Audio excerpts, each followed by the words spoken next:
There's the coach. Opetanke, man. Oh, fantastic. Let's Yeah, the get him coach is to. coming Yeah. No, I just need team list, please. What do you- Okay, thank you, please. All right, so sorry for that break in transmission, but we are back live as floated out over the head of cover. And it is going to be Jams who's going to run all the way down to that cover boundary to collect. And this has been a good start by Soweto. I think we're on about 10 now without loss. We're just getting the team list for you as well. Palisa Mapo.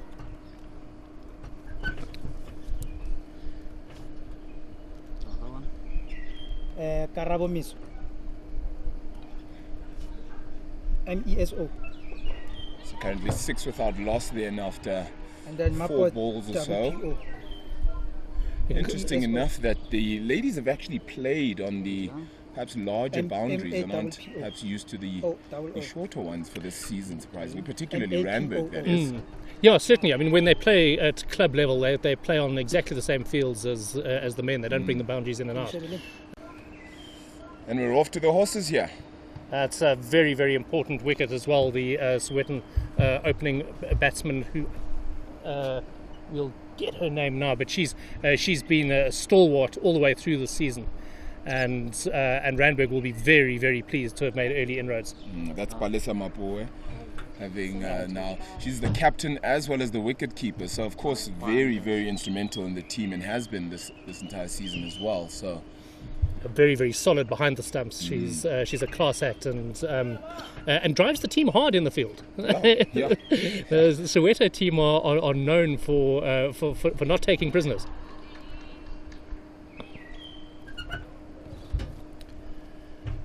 So I think there's is that the end of that first over? No, there's still a ball remaining, I think. Yeah. Who's in next? Oh, perfect. And can you forward that to me on WhatsApp? Already. Oh, is it? Okay, cool.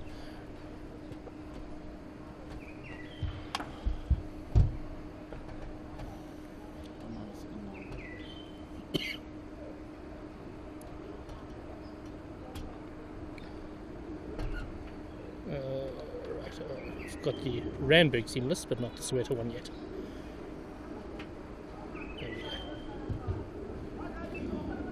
Yep, another one turned around the corner there to Suzanne Buerta is fielding down at that fine leg boundary. So, what is your role in the Randburg club?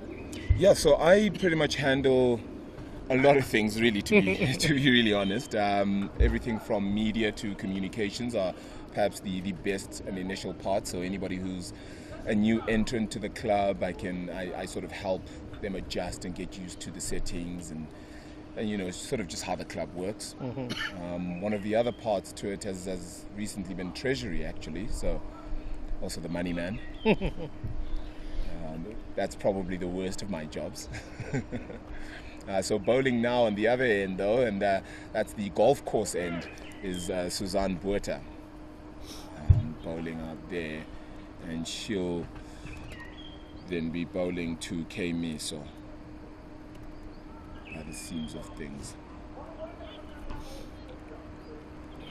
Wicketkeeper, I thought she was going to be standing up for her, but she's not. She is actually now heading back. Resina not really known for, Resina Manak not really known for standing up too often.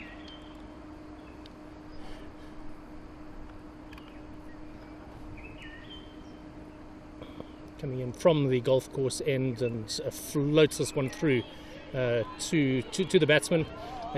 Direct hit. Half-hearted appeal from Diarra, yes, I always forget Diarra's name. I always want to call it Dinesh. from Diarra. She's not opening today. She's normally the opening bowler for this Yeah, so team. it's actually been a bit of a weird one. They've changed it up quite a lot in some parts of the season from taking. I would certainly, I've seen her blinder of a catch that day as well, running around in the outfield. No, she's a talented young lady. And only 13, and Suzanne Buerta gets another one. Sneaks one through, and Randburg suddenly really are starting incredibly well here. This looks great for them. Wasn't a great shot, to be honest. I think played around a straight one. Yeah, looks like she was trying to go into the leg side when that hit off stump. So clearly playing completely around it. A little bit of bother now for Soweto Pioneers, perhaps not the start they definitely would have wanted here. Yes, it is of concern, and Randburg will know, if they can keep A very good striking partner too, sort of keeps up the pace in Tristan Cronier, who generally opens with her as well in this competition. Okay. Right, well, we're back, and the news is that Soweto is struggling a little bit. 24 for 3 after 6.5 overs. The bowler that is bowling at the moment is Diara Ramlakan, and as that is just driven into the covers for no run. But certainly Randburg has been able to take crucial wickets early on, and is throttling this Soweto team. And certainly at the moment, Randburg feeling like they're in the driving seats. Yeah, look, with this partnership having been 15 runs, clearly tells you that it's made up the bulk of the runs so far. And it's been a rebuild for the most part here. Yeah, and I think what this is probably going to mean is that Soweto are going to struggle to really put pressure on Randburg when it comes to their batting innings, to Randburg's batting innings. Yeah, a bit of a mishap here. The fielding. But all over the place, yeah. Yeah, sure. I think they missed an opportunity for a run there and thought there was one, and Yeah, it was didn't get one. fairly decent diving stop in the covers by who was that? Sam. Was it Sam? Yeah, Sam Shoot on this side. If I'm not Okay. mistaken.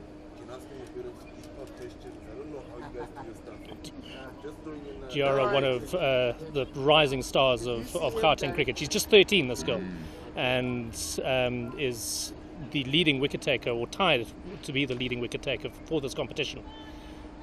Bowls a very good, consistent seam. Gets a bit of shape away from the batsman often, Yeah. away from the right-hander.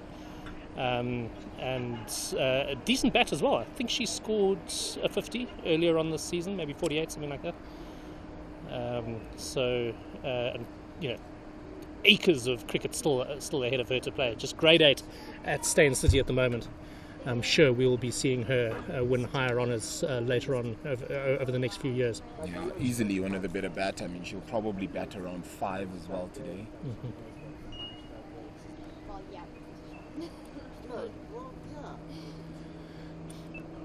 24 for 3 still after 7 overs. Tabeta is there on 8. Sadek, who is facing at the moment, is on 3.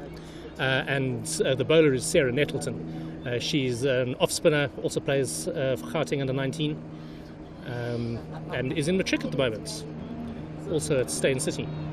Well, earlier on, she actually had what looked like a nick-off that the keeper unfortunately couldn't take. So very economical here. They're really struggling to get her off the square. Good fielding by Diarra. She swoops in at that short third man. No run.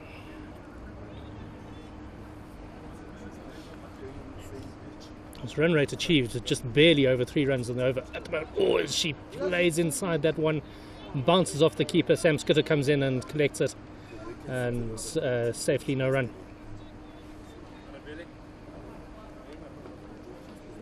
Your technology is getting better and better. Another flighted delivery by Sarah Nettleton there, and smothered back to Rachel, one of the coaches at Steyn City College, where many of these girls have their schooling. This really is, Randburg is just about considered an extension of the Steyn City Cricket Department. For the most part, Yeah. definitely. My daughter, who plays for Wanderers, comes under severe peer pressure from her Steyn City friends. As the end of the over, another good economical over, another maiden in fact, and Soweto 24 for 3 as the shadows lengthen across this empty Wanderers stadium. Change of bowling. We'll have a look at who this is in a moment. I can't quite see the name on the back of her shirt. Yes, okay, so Zyman is going to be bowling from the quarter drive end to Tabete, who is there on 8. Top scoring so far with just 8. Narrowly pipping extras to the top of the scorecard for Soweto. But Soweto need to try and make something happen here. Yeah, with a run rate of 3, really, it's not going to be too worrisome. And they'll want to keep as many wickets in hand for the latter part of this innings, of course. This is a very, very good Soweto bowling lineup as well, Yep. which we must remember. And if they can get a couple of wickets early on, particularly the wicket of Sean Mayer, then things are going to get interesting.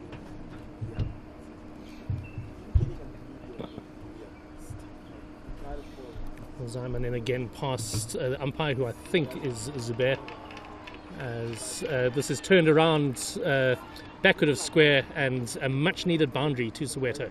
28 for 3 now. That is now the 3rd boundary of the innings, if I'm not mistaken. Yeah. So it was one of the first delivery of the game, and it has been sparse, to say the least. It's been a very, very good disciplined performance by Randburg.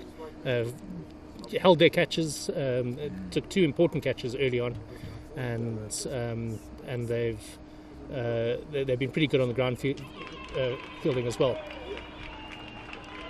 Another good example of that was Sam Skitter fielding at point, who came in and collected it and fired it back into the keeper. I think the interesting element here also is that these singles may not be hurting Randburg too much if they consistently take wickets, but as the batters really get into their work, this is of course one of those confidence boosting elements that would really help them. So it could work either way.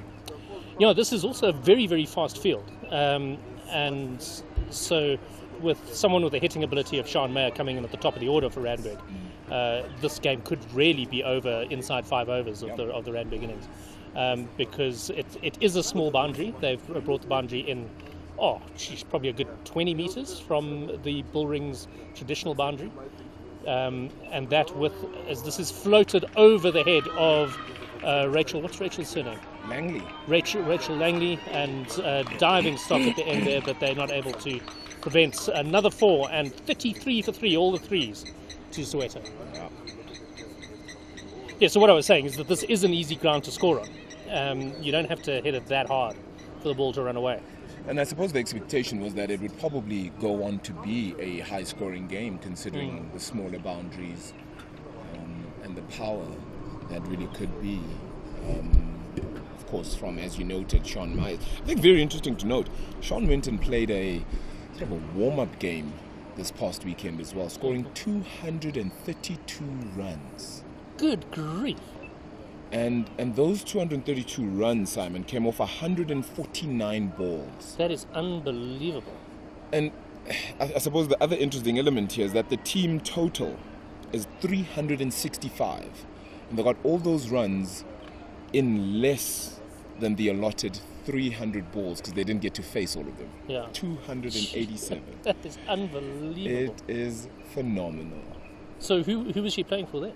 So she was playing there for Renegades Cricket Academy against Eastern's Women. Okay. And yes, so this was the game at Stain City. It was. It was. I happened to pop in to collect something, and I saw them playing.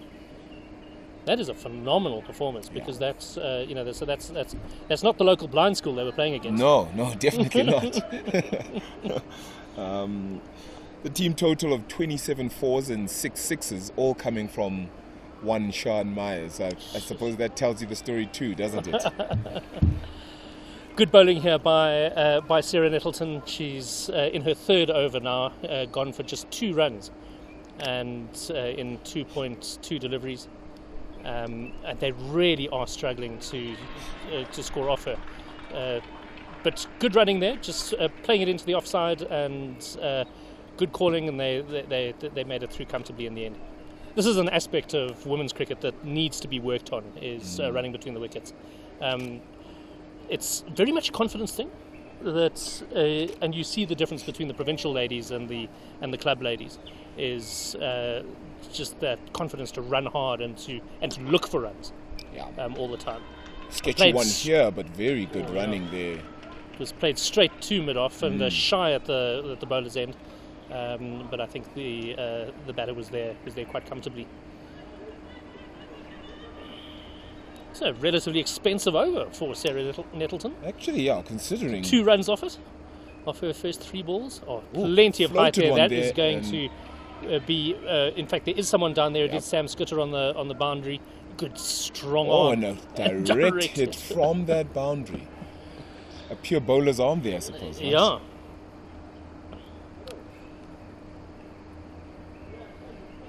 Sam Scooter, another one of the Stain City coaches who play in this team. I think there's 3 of them who are in the coaching department. Where is Louise Impey today? So it seems that she's away, unfortunately, with family, unable to attend. Poor planning, Louise. Very poor. Yeah. Look, ultimately, the Randburg side at some stage, almost didn't have a team. Hockey's, of course, in now, and I suppose they thought the games wouldn't be when they are, and a lot of rearranging had to happen. I know a few of the ladies will have to be heading off on hockey tour. I think tomorrow it is. I mean, certainly this date was one of the best kept secrets of CSA. We couldn't get information out of them at all as to when these fixtures were going to be played. Tristan Cranier now being put into the attack.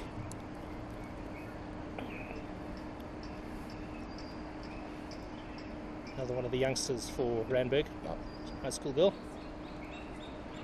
Where's she at school? I'm actually not sure, but her and her sister Shana is also in the team here. Taking a look now, fielding. I did see her earlier. Yeah. I think she's fielding at square leg, if I'm not mistaken. Yes, you're right. There she is, with her closely cropped hair. Yeah. Towering over even the umpire, Cindy Ann Quaker, who's the umpire there, one of the leading lights of Gauteng women's umpiring at the moment. Oh, that's going to be called a wide, I'm afraid, Tristan. I'm pretty sure then that Tabete will feel that she could have had that one. Yeah. Missed out a little bit. Yes, it's a wide, but could have certainly had more. No, a little bit of bat on that. It's going to run away to that boundary. Poor Suzanne Buerta should probably just sit in that boundary perhaps a little bit. With 10 overs gone, 37 for 3 at the moment. And I would say if they're able to double that, as this is past a diving cover, Sam Scooter does the fielding down at the deep cover boundary, and they go through for 2. So yeah, if they're able to double this and get sort of close to like mid-70s, maybe 80s, that's something to bowl at. Yeah. With their attack especially, right? It isn't anything to laugh at, and even the early batsmen would probably worry a little bit. A lot in the covers here. And Randburg's ground fielding has been very, very good today. Yeah. I've been very impressed by it. I suppose working hard, and this season having also gotten a new coach, Tabani Moyo, the coach of the women's team at Randburg.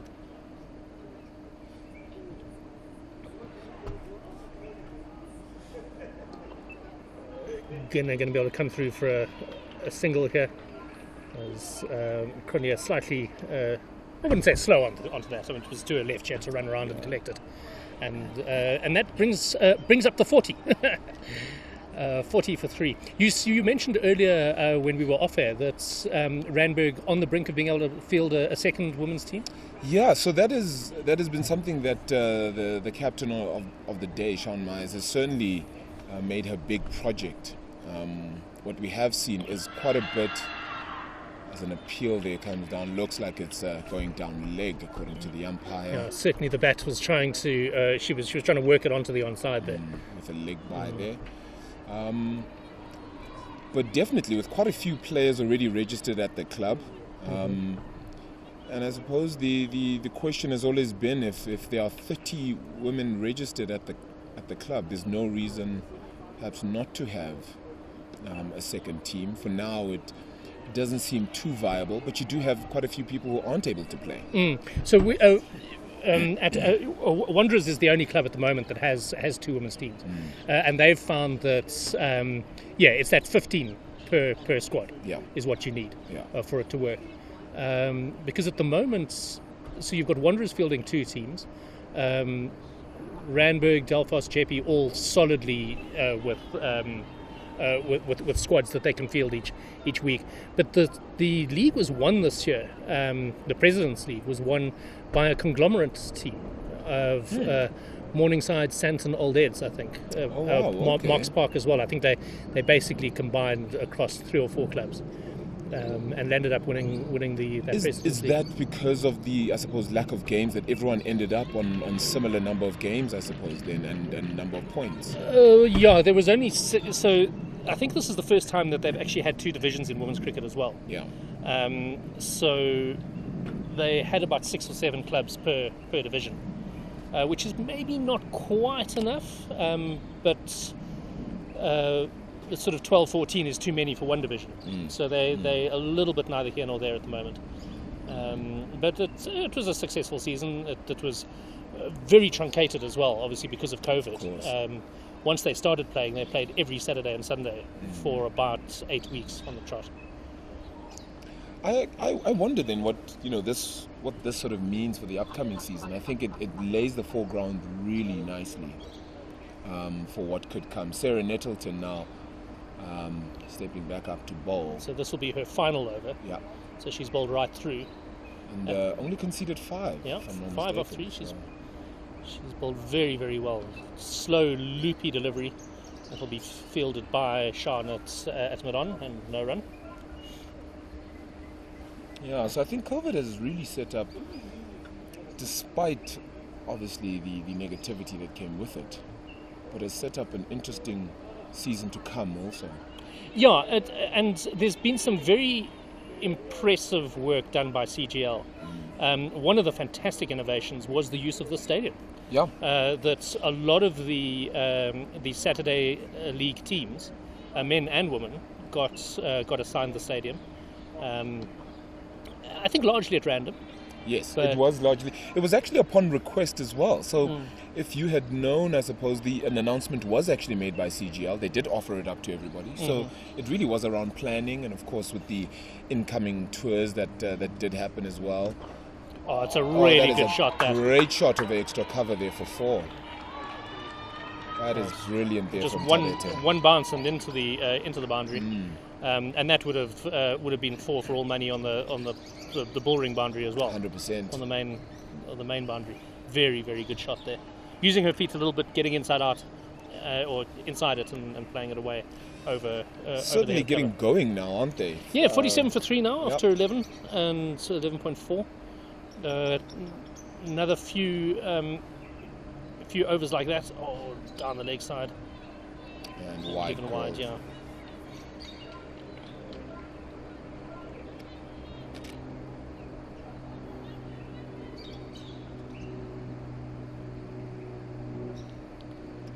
This really is a gorgeous day here at Wanderers.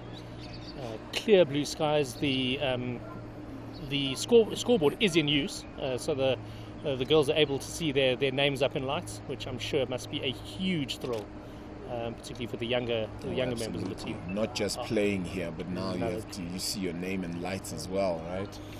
Every dream. These two are batting really, really well. Tibetan now on 24.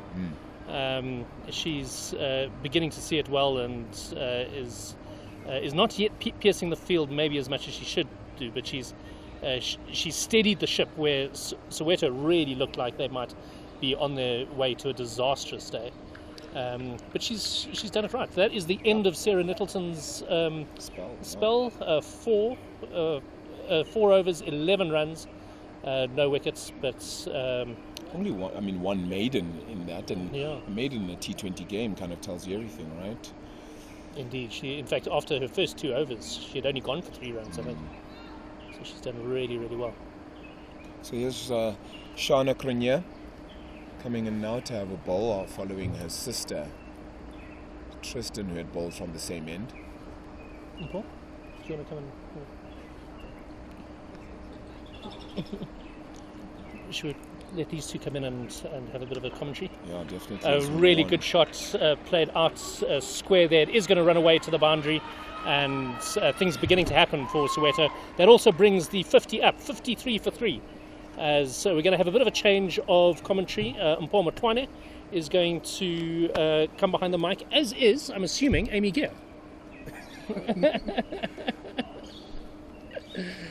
Amy, who plays for Wanderers and was in the losing semi-finalists team that Randburg put out to make it to this final. Kronya in again and solidly defended. Actually, really good running there. Just dropped it into the offside, and they come through for a She's got a signal. lot of intent. Thank you, Simon and Arabile. It's a pleasure to be doing this Black Widow T20 Women's Final with you, Amy. Yeah, it's great to be here, huh? Yes, very good. Well, Amy, you lost to this Randburg side with your Wanderers side, so that's going to be very interesting to delve deep into and ask what went wrong. I've never heard the end of it since then. Shana Krenia, it's outside the off stump of Sony Sadiq, Lesonolo Sadiq there, and it's been called a wide. So just watching some extras here. How many extras have you bowled in this tournament, Amy? In this tournament, I don't actually know any of my figures at the moment. I should probably check that. Yeah. Shane into Sony, she lets that go too. That one is not considered a wide by the umpire. The Soweto Pioneers, 55 for 3. They've got Nonkulego Tabete, who's on 29. I remember Nonkulego in the Women's Super League. She played one of the games, I think it was for the Coronations, and she batted at number 4, and she showed glimpses of brilliance. Just a quick fire 22 from her around there. Shana Krenia again into beautiful ball there, that one.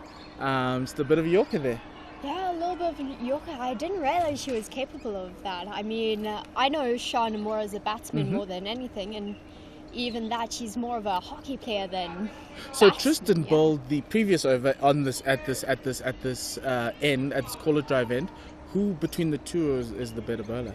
The better bowler, I think Sean is definitely more accurate or seen more as a bowler, but I'm pretty sure both of them definitely hold their own. Yeah. Well, that last one was a slow ball disguised, and Sony Sadiq couldn't necessarily get onto that cleanly, and no run there. And that's the other thing. Simon, I think, spoke about it earlier on about the running between the wickets. Is just needs to be a little bit more, and need to look for those opportunities. Down the leg side appeal. Umpire says no. Going down the leg side still. Yes, I think our vantage point is at I think probably long off of the right-handed batsman here at the caller drive end, and that one did look like it was going down leg. But I'm not an umpire. Amy, you're an umpire. Oh, well, it's definitely an awkward angle to try umpire here. But I mean, it seems that every time you do actually umpire, the players seem to think that everywhere except for where the umpire stands is the best place to umpire. Yeah, especially at square leg. That's the best place to umpire. Yeah, so Sarah Nettleton finished her 11, and we've now got Diara Ramlakan who's coming in. Diara's over this tournament has taken 9 wickets at an average of 7.56 with an economy rate of 4.25. She's a right arm medium bowler. Bowls it quite quickly, actually. Amy tells me that she's 13 years old, which is very impressive for the pace that she is generating. And that one just played beautifully over the fielders at extra cover for a lovely 4. Nonkulego Tabete is just a league above everybody else, it seems. Yeah, it seems so. Sadly, I don't know the Soweto side as well, but I mean, it definitely seems like a side to be following. Because when I looked at this side, they've got quite a lot of players who are Gauteng players. Khomotsorapu, Tabete, I think Karabo Miso also plays there. And that kind of is the the strength of the Soweto side, and they've been putting runs on everybody in their part of the division in the tournament. That one straight to the fielder at mid-on, no run there. That is Shane. That is Sean. Sean.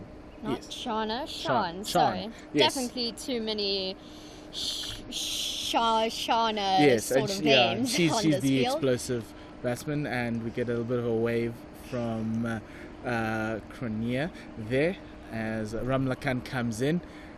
It's a very quick ball outside the off stump, and yeah, it's a wide. So she's gonna have to bowl that one again. In T20s, you've got to keep your extras going. Not going, but at a minimum. And so, Keep them tight, I think, is a better word. so how was it? Batting against this Randburg side, this bowling attack? I mean, I've only batted against them once when the Randburg side was going against the B team. Single because taken there, too long. I was playing with the B team of Wanderers against this Randburg side, and of course we were definitely outmatched on that game, but I sadly didn't get to bat against them for a while, but their fielding is definitely constricting and hard to find any runs or any gaps throughout the field.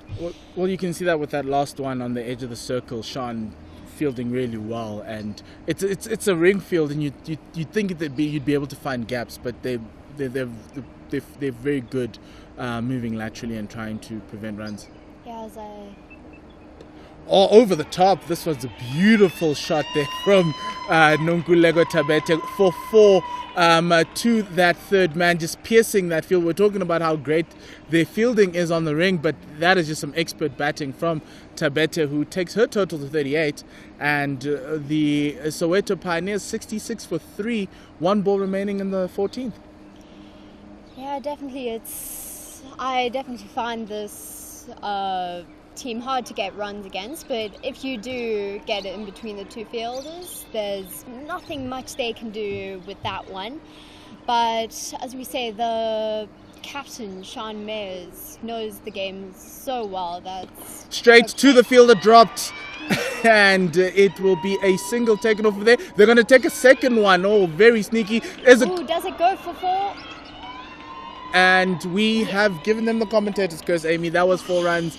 A little bit of sloppy fielding there from the Randburg side, and just something uncharacteristic to what we've seen so far in this innings. And well, Soweto welcome those 4 runs because their total now is on a 70. I think if Soweto can try get this total to close to 100, they'll have something to defend in this final. I think 100 here on this field should be something nice, but it's also very nice playing at the ballroom, right? Yeah, there's nothing better here. I mean, didn't you play a game here? I think a month bowling wides, 13 extras for this team, largely wides from the Randburg side. Just something that they need to keep an eye on, because I think there was one of the games in the tournament where I think Soweto played and they bowled like 27 extras. This was a great hit from Luhlon Olosadek, only for 1. Great fielding from Ramlakan on the boundary there at long on. A very strong hit from Sadek there, supporting her partner there in Tabete. Yeah, definitely showing some intent there. It seems to be the first shot to show intent this game, but sadly didn't get past the fielder on the boundary. Another one testing the fielder there at long on. They're not looking for a single on the throw of Ramlakan, who's has shown that she's an all-round athlete, which is something that you are looking for in this T20 game. You need to cover all 3 aspects of the game: batting, bowling, and fielding. She's a really strong batter as well for this Randburg side. Shane Cronier looking for a wicket. That's what Randburg are looking for. That's a no ball, and that has been hit handsomely. But it's only just a single that comes out of that. Yeah, seems to be, but certainly should be called no ball. Do we know if there's free hits in this? Yes, that is a free There hit. should be a free hit. Let's see if the umpire is going to do the signaling. Nothing. Nothing. Okay. That's interesting. Let's just. We'll just get back to you on that one. Sean Kruniak again in another No ball again. no ball. This one finding the gap and going to the boundary for 4, to the square leg boundary for 4 on the one bounce. It has to be bowled again, surely. The umpire says that it dipped as it got to the batter. I think, Amy, you'd probably disagree, but as we look, Probably still would have called that. that's still a full toss though. Yeah, still full toss. Yes, it should have been a no ball. That's very high. Above head heights. So Soweto missing out, or Randburg getting away with all of those. And a straighter ball there, driven really lovely to Sean, and a quick single taken there. So Tabete goes up to 48. And Soweto 79 for 3. This total's becoming might become a little bit tricky, but we know that Randburg's got Sean at the top. Yeah, Sean Mayers, who's done an incredible job. At one time, I think there was one game they played where they bowled out a team for 41 and she scored all 41 runs. Yeah, that seemed to. Oh, that was Wondrous Club Wondrous. Athenas. But were you weren't playing that day? No, I was. That's the one chance I got to bat against Randburg. It was definitely a shocker of a game. So Still very salty at my dismissal. So Sean just bowled another no ball, and this one has been called, and so she will bowl that extra ball that we were hoping for to Lithano Sadek. Another full toss, and it is played out. Probably gonna. That's just Sean for you.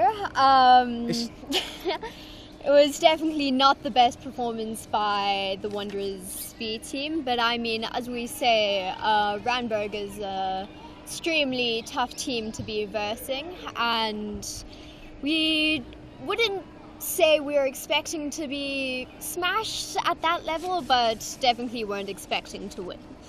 Let's put it in that way. Yeah, so that was their second league game that we're talking about. They played the Wanderers Club Athenas. And they bowled them out for 38, and Sean Mayer scored 41 runs. The first game they played in this tournament was against Orange Farm. They batted first, they scored 109 all out, and they managed to win that game also quite handsomely as well. This one down the leg side from Diara Ramlakan, who's starting her last over. She's gone for 24 runs so far in this innings, and then they lost to Jeppe Cricket Club in their final game of the tournament. That was they lost by 2 runs, which was seemingly a thriller, but somehow they managed to get in. They got in as the 4th highest team on the log, as that one is played out to point for a single to the point boundary, the sweeper there, because Wanderers Club was first, Delphos was second, Soweto Pioneers was third in the log, and Randburg was 4th, which meant Wanderers Club got to play Randburg, and then somehow Randburg beat the 4th seed, beat the 1st seed, which was probably not that great for Amy, but you're with me today, and that is a 6. That is a 6 over square leg. Beautiful shot there from Lithano Sadek.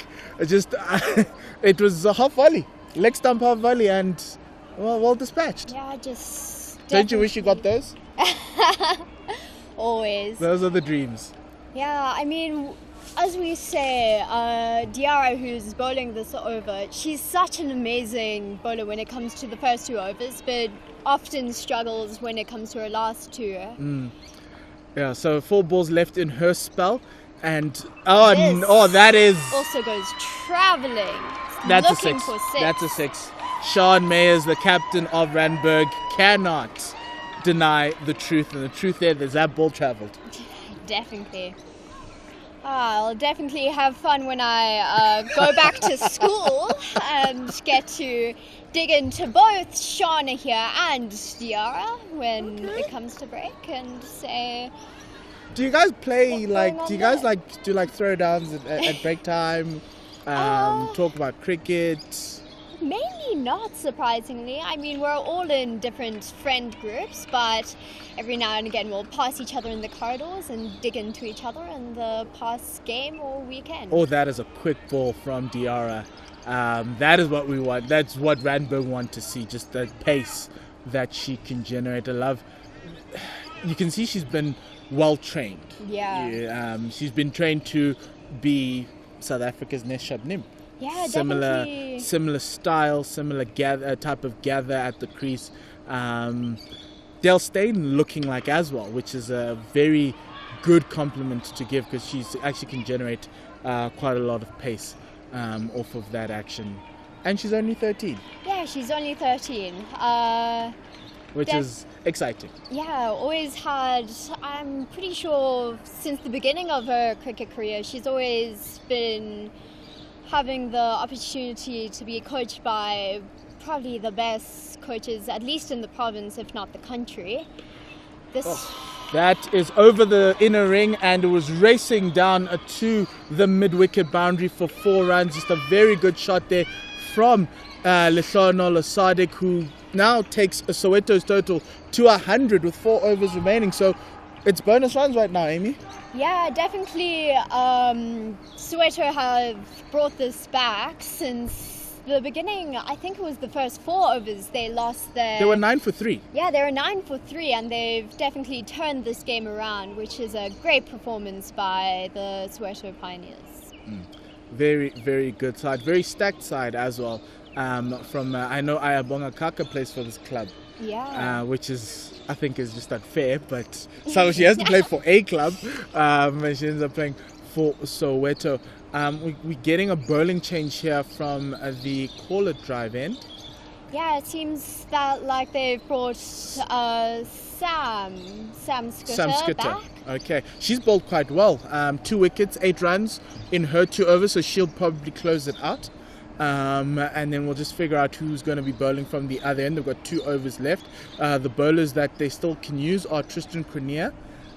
They can still use Zyman, but I'm not necessarily sure that they'll use her because she's more of a batting all-rounder, Demika Zyman. They've also got Suzanne Buerta, who they can rely on. She's got 2 more wickets, 2 more overs. This one down the leg side, a great, just a little bit of a fumble there from the fielder behind at 45 in the ring, and that brings Nonkulego Tabete's 50 runs in a final. What better way to add on to the amount of runs that you have already put down in this tournament? Just a great exhibition of batting from Nonkulego Tabete.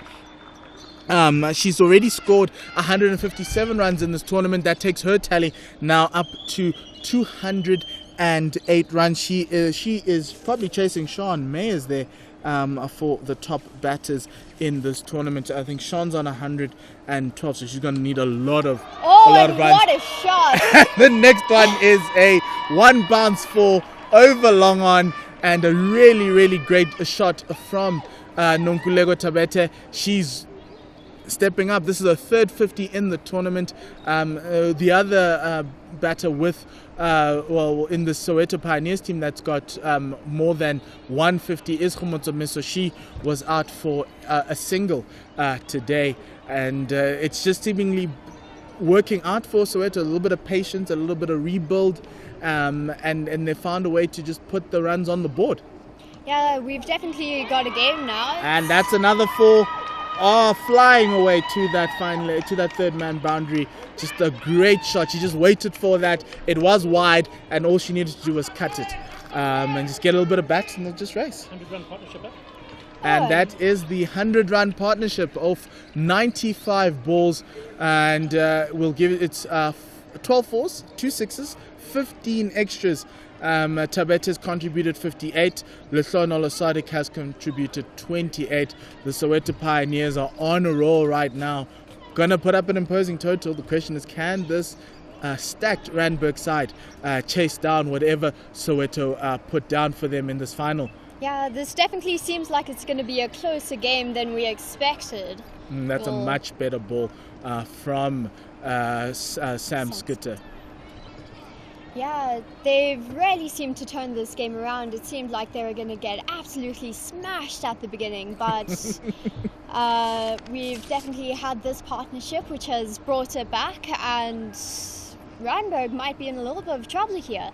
Yes. What's the total they'd be looking for? That's another good ball from Sam Skitter.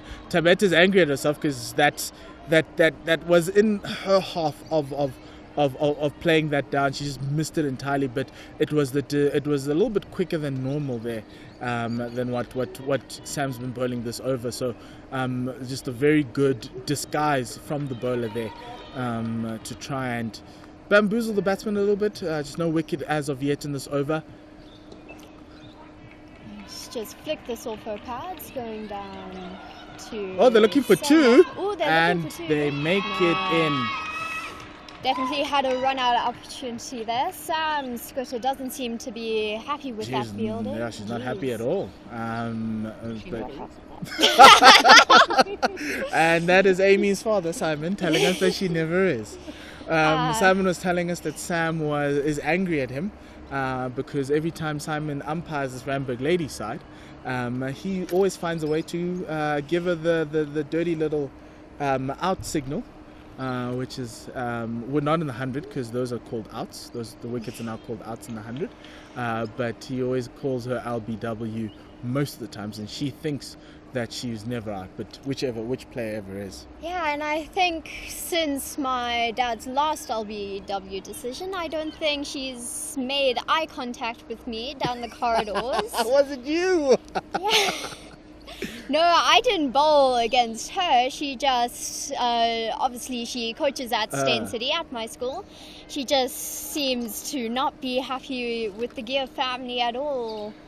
So we've got Suzanne Buerta on the other end at the golf course end. She's bowled 2 overs, 7 runs, 1 wicket, and Lesana Lasade just opening up her front leg there just to play that out into the offside.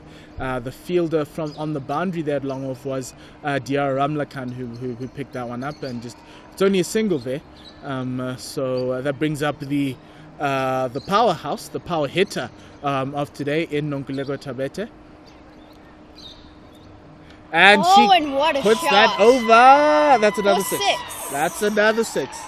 It's raining 6s here from the Soweto Pioneers. Just 6s all around. Tabete's got her eye in, and she is playing baseball while everyone else is playing croquet. Yeah, they seem to be struggling to keep this batsman under control here. It just seems to be hitting them all over. Yeah, she's very good. She was drafted in the Women's Super League late last year in December, and she's showing that step up. That she is a provincial level player. Oh, that's a wide ball. Okay, from the umpire. That was a freebie there that Tabete missed out on, with cover necessarily open as that field is now on the boundary. So she gets another crack at it. To see if she can't find that fielder again with Suzanne Buerta. And that's a half volley straight to the fielder and caught on the boundary. It was Sam Skitter. Sam Scooter, yeah, definitely safe hands there. I would definitely make a comment down the hallways while she's trying to avoid eye contact with me if she dropped that one. So. And Nguli Tabete walking away with 67 runs. Just an incredible innings, helping her team just hold on to that collapse that happened early on. She got 67 runs off of 49 balls, 20 dots, 10 fours, and 1 6. A strike rate of 136.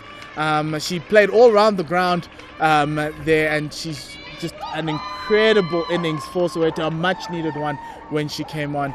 And that ends at a 111-run partnership, Amy. Yeah, I mean, what a performance. It's definitely been very entertaining to watch. What better way and what better scenery to do it at the Bull Ring of all Yeah. places. I think, and I think Gauteng cricket needs to be given a lot of appreciation for enabling this finals day, because it is a finals day. The men's Premier T20 in the Black Widow tournament is also going to be held here. And it's just amazing to be playing where your heroes are playing. Just think about it. AB de Villiers was on there. Laura Wolfart's played on here. So too have Darnay and all everyone's heroes have played. And makes, it's for those occasions. Like, who has that big time mentality, and right now Suzanne Botha is that person for Randburg. A much needed wicket, 120 for 4. They need to bring this back, just close this innings back ever so well. I think they've already scored 80 runs in the last 9 overs, so it's just very important for them to just bring this back, and that's a good ball.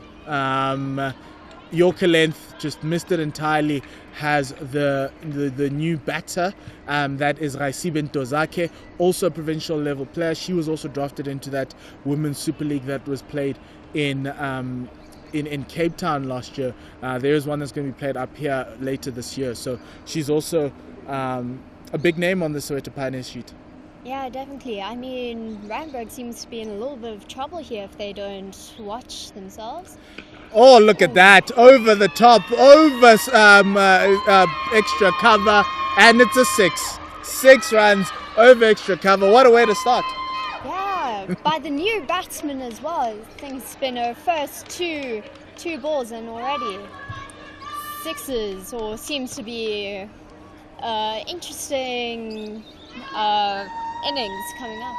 Yeah, no, but that's what this innings requires. Soweto requires, as you can hear the Soweto fans in the background. They're just screaming for the Pioneers. Lovely sight there. And a double step over the inner ring. She wasn't expecting it to go there, but she'll take the 4 runs as they come. Another boundary for Soweto. She was hoping to play it closer to long on, but she found a third man.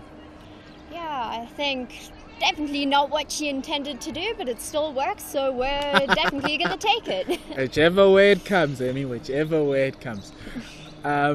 It's an interesting one. So you stay in Steyn City. This Randburg Girls Cricket Club has all your mates. When will we get that Steyn City Cricket Club going? This is definitely the Steyn City Cricket Club already. I think more than half of this team in particular is almost all Steyn City kids. Mm-hmm. So we've got a new bowler. Well, she's resuming, the lady who took an exquisite catch on the boundary, Sam Skitter, coming in to bowl her last over of this final. You've just got the Soweto fans going insane in the stand. It is like 5 of them, but it is just so amazing.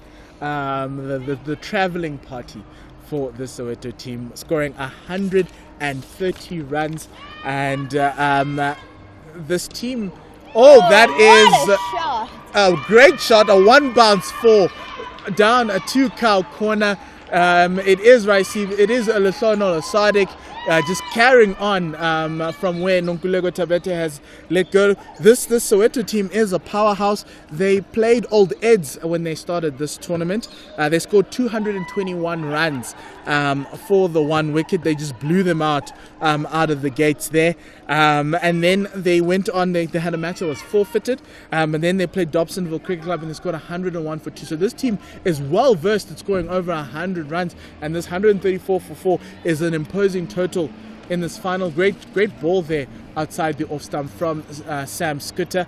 She'll be hoping the next 4 balls will be of a similar caliber to them. And then in the semi-final, they scored 132 for 4, so they've already gotten over their semi-final total, and they've got 10 balls remaining in this innings, and that one is racing down through the 3rd man boundary. 3rd man is in the ring there. Sam Skitter needs to bowl it a lot, is being asked to bowl it straighter by her captain here, with the field set of the 2 fielders at long on and long off, but she just bowled it a little bit wider, and it got an outside edge. Yeah, I think Sam's definitely struggling to keep her head in the game here. think she often finds herself focusing on the previous ball instead of what our coaches tell us, the future. Weirdly, Sam Scudder is my coach and exactly what she tells me, so gonna bring that up next time. That's a half volley. Well, if it was hit much better, it would have gone into the arms of Sean. Yeah. But no run there taken by the Soweto team. Well, it was a single was taken, so good running between them. There, the scoreboard is playing a little bit of shenanigans with us lately, as we see here. I sit here at the ball ring, and you've got Sam Skitter with 2 more balls left. Definitely trying to get it straighter here, but To the fielder in the ring, that fielder at third man, Yeah, essentially, interesting. and a great way to get a single. There's a lot of spots for you to get a single, especially on the offside with the sweeper here at the point boundary, Yeah. and nobody here in an extra cover. Now there is a fielder at extra cover. And then everyone's packing the leg side. So there's 3 fielders on the offside and 4 on the offside and 5 on the leg side. And that has found the gap, or 1 bounce for at in-cow quarter. The no, umpire it's a calls it a 6. yeah. From our angle, that bounced inside. But so it will take the extra runs. 146 for 4. 1 over remaining. It's a massive total for Randburg to chase down right now. It's becoming pretty much insurmountable, but not as insurmountable, because in the semi-final Randburg put up 148 for the loss of 7 runs, and they bowled out the Wanderers ladies team for 135. Amy, unfortunately you guys lost by 13 runs, but that was a good thing. Yeah, once again, never heard the end of that by my coaches. I got greeted to get my temperature taken as I came to school on Monday, So, and last- got shouted at by all my Last coaches. over, Suzanne Botha. That is a half volley played out to the point boundary. Another 4 runs that gets the Soweto Pioneers to 150 runs, from 9 for 3 to 150 for 4. This game is just ever as intriguing as you'd like, and that's why we love cricket. It's just not over until it's over. And 150 for 4. What a comeback from the Soweto Pioneers. You would have thought, as I was telling Amy earlier on, if you lose 3 wickets in the first 6 overs of a T20, you probably lost the game. But they've managed to bring it back.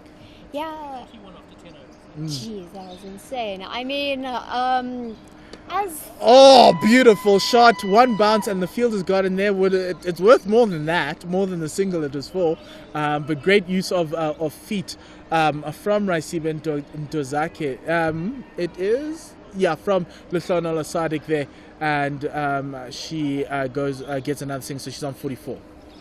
yeah, I mean, everyone says, the women's game isn't interesting, they don't bowl fast enough or whatever, but I mean, some of the most interesting games I've seen are not only women, but also at club level with these. And that's why we love cricket at club level. This one is played out. It bounces just in front of Sean, who is running in from that long on region.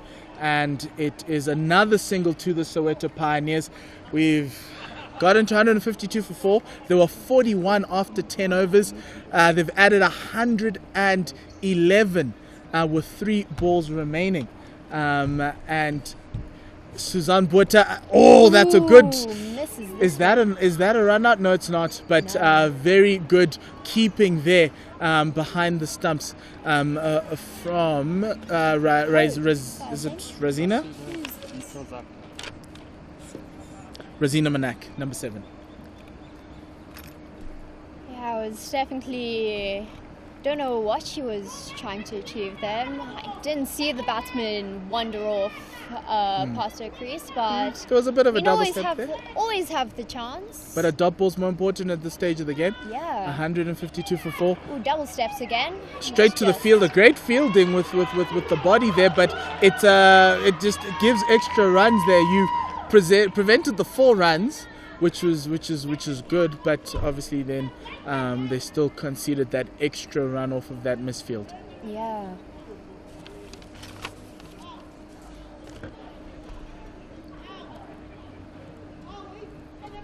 And last ball of this first innings. Oh, it's a dot ball again, and they were running, and they take a single at the end. It's actually not a dot ball. The stumps went off, and after the bells went off, they took the run, and it's the end of that innings. It's 155 for 4. So Randburg are going to need 156. Can they do it, Amy? I mean, if there's any team who can do it, it's definitely Randburg. They definitely have a strong batting side, but as we say, Soweto is definitely one of the strongest bowling sides also in the league, so it's going to be an interesting second innings. We'll see how this goes. Yes, Hloni Sadix, she's not out on 45 off 48 balls. She's faced 30 dots, 4 fours and 3 sixes. She favoured the offside behind square a lot, but this last partnership was worth 35 runs off of 15 balls. An important one as well to get Soweto to 155. And we'll be back in 10 minutes for the second one. So Yeah, great.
Right, well, welcome back. The lights are on at the Wanderers, and the Randburg ladies the Randburg batters have taken the field to try and chase down this, what landed up being an enormous total of 155 by 56, 155 by Soweto, so 156 to win.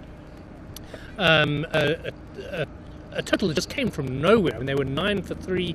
They had 40 odds after 10 overs, and then suddenly Tibet in particular just took it to Randburg and scored massively, 110 runs in the last 10 overs.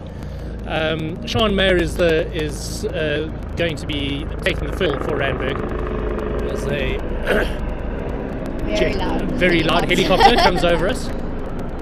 She is a full Zimbabwean international, but her home here is now in Johannesburg, and her sponsors, Black Widow, were just boasting about how good her bat is. They were telling us during the break that they made her a very special piece of willow, they say.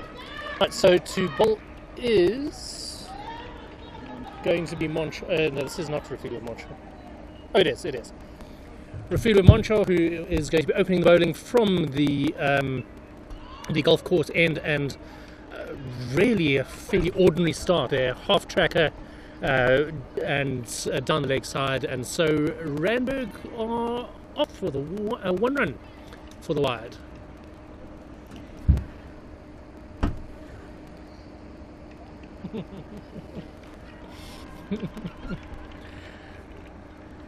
Yeah, do you think Randburg will be able to bring back this game to their grass, I guess you could say, or do you think this is a lost cause? I think this comes down entirely to Sean Mayer. She's completely capable of scoring 150 on her own, and she straight away just leans back and slaps that through the offside.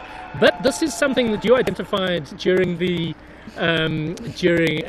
break, Amy, that Sean does have a tendency to hit it in the air, and she is vulnerable, and that could very easily have gone to hand.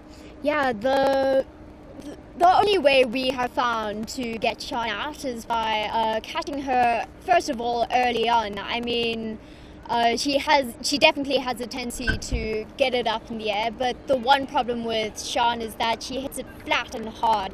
So getting your hands around that ball is often difficult unless you've had proper training. But I've seen her in one of those provincial warm-up games that you and I umpired. We saw her get caught at points exactly like that. And of course, all of these girls play in the same Gauteng team. Refilwe and Sean are teammates there. But very much in opposition today. Yeah, I mean, that last ball just blocked by Sean. Definitely an unusual shot for her to play. Don't remember last time she played that against us, but yeah, it's interesting to see her play against her own teammates. A very, very distracted batter. She again lifts that one in the air again, and it bounces a couple of times and runs away for 4. Her tactic is going to be to try and get as much of this chase done early on as possible, so that if she does get out, that the latter batsmen are only going to be chasing, about 6 runs and over. I think that has to be her goal. Yeah, I mean, Sean's one job is definitely to bowl a solid base as an opening batsman, and I think there's no better batter to do it than Sean. Just, even if she gets out early, she often has quite a few runs on the board by then. It's definitely a useful player to have. Oh, again in the air past a diving point and away for 4. This ball is sounding so good off her bat as well. Yeah, I mean, as you said, we just had one of the Black Widow, yes. Black Willow workers, Sales reps or something, sales reps just completely bragging to us about how good Sean's bat is, and you're definitely hearing it tonight. It's just sounding absolutely fantastic off the bat. It really is, and fantastic shot from the pitch vision cameras there, side on, showing that shot. She just rocked onto the foot and slapped it through point. So good start here, 13 without loss after 4 balls. Rafilu Moncho under some pressure. Yeah, I mean, we were talking just during the break after this ball. Oh, full toss, dispatched over car corner. It's given as 4 by Cindy Ann Quaker. I think it bounced just before the boundary. Okay. But as I was saying, when we were talking during the break, we were just saying how, 17 runs off the first 5 balls, all done by Sean as well. We're talking about how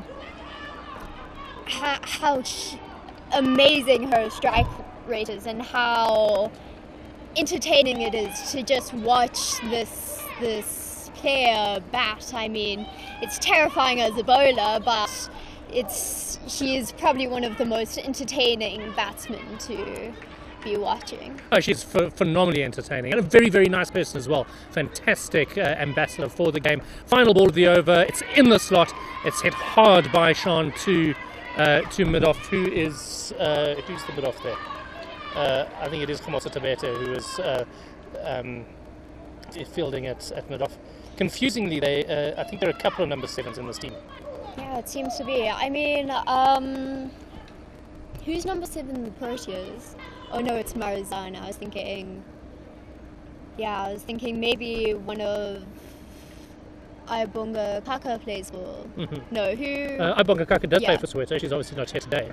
But these tops that they're wearing are in fact from the Wanderers T10 competition, which is a very, very popular limited overs competition here in Gauteng. Usually at the very beginning of the season, and each team gets a set of tops, and Soweto have adopted their T10 top as their official white ball cricket's outfit, and they look very, very spiffy with it as well. Right, so just organising the field for this. Is it going to be? So this is. Randburg Otazaka, known as Slice to all and sundry, to the point where I frequently forget her actual name. But she is a full Protea. We saw her batting earlier in her Protea's helmet. Hasn't been in the Protea squad for actually quite a while now. But she has made her debut for the full Proteas team. Well defended and right on the money. She can turn it both ways. Generally turns it into the right hander. She's an off spinner, but really can get the ball to move at times. Oh, that's going to be a no ball, I think. It has been called as no ball. It's on the bounce down to mid wicket. No ball for height. Really well fielded there, though. I mean. Just bounced before the fielder there, but... And umpire Zubair Salah gives the free hit signal, and there's nothing Sean Mayer likes more than a free hit. Ooh, everyone, do we have our helmets here? Yeah, guys, strap in. This one's going to travel.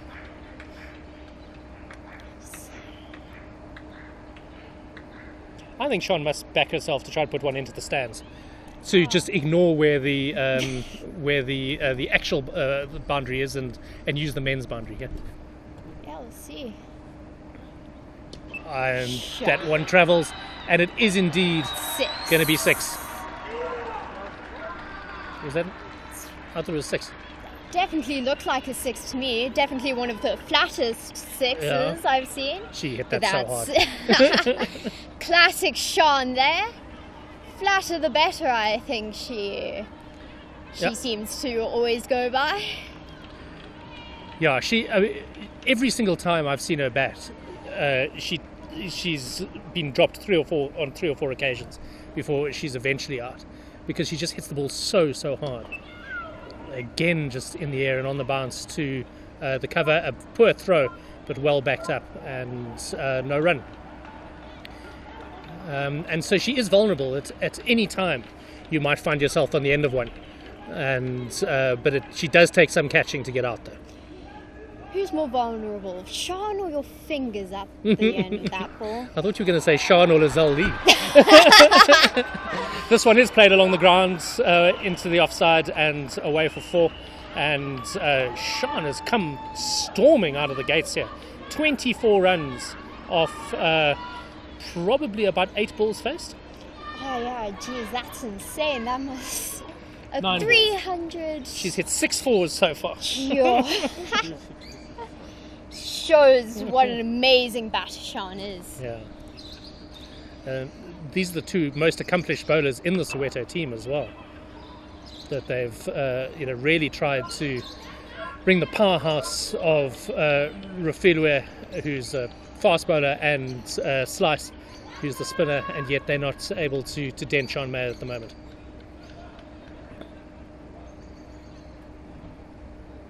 Absolutely gorgeous evening here at Wanderers. Full lights on. Seems strange to have an entire stadium to ourselves. Ooh, no. Temptation to try and take a quick single there, but in the end, good communication between the Randburg ladies. Yeah. And Sean just sent Cronier back. I was gonna say earlier,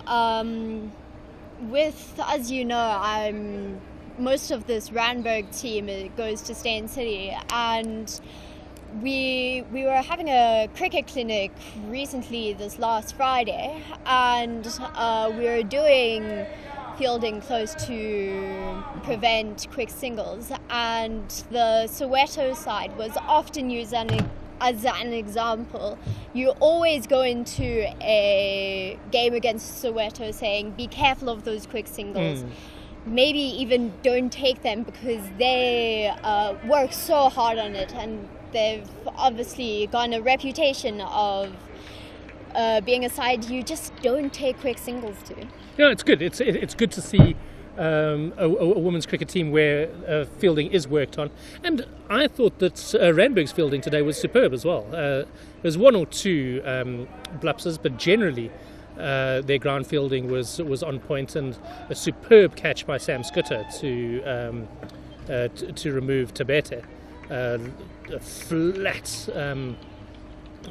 flat pull that she took running on the boundary, and they took two catches early on as well, under some pressure. I don't think they had a drop catch today, did they? No, I don't think so. Yeah, a bit of an appeal there, but probably too high, probably going down the leg as well. Yeah, usually when you hit it in the air with Randburg, there's definitely not a chance that you are going to survive that. I think Randburg, as I say, Soweto has a reputation of being good with quick singles. Randburg definitely has a reputation of never dropping a catch. As Cronier now, is that Cronier or is that? That's Cronier. It is Cronier. Rocks back and pulls this a couple of bounces and into the boundary for 4. You of course know all about Randburg's ground fielding, because tell us about the last ball you faced against Randburg. Great. I tried to take a quick single against one of the Nettletons. I think it was Sarah Nettleton at point, and on the other end of that ball was Sean Mayers at wicketkeeper. Let's just say it didn't end too well. And that's Okay, so that is the end of Cronier playing across one that hit the top of middle, I think, probably. Yeah. And just clipped the bails. Soweto get their first success of the evening. Yeah, seems that Tristan Cronier is going out, trying to play across a straight one, it seemed like, and it's getting replaced by as a person we were talking about earlier, Sarah Nettleton. Still salty about that run out. I was definitely mad that we hit it straight to the under-19 captain. And then on the other end was a international wicketkeeper. Yeah, you learned lessons there. Huh? As a flock of sacred ibis fly over us. Bin chickens. They'll be heading probably from the golf course back to their evening roost. Sarah Nettleton doesn't normally bat this high up for the Randburg side. She's normally around about 5 or 6. Whose drops that Sarah Nettleton's batting so high?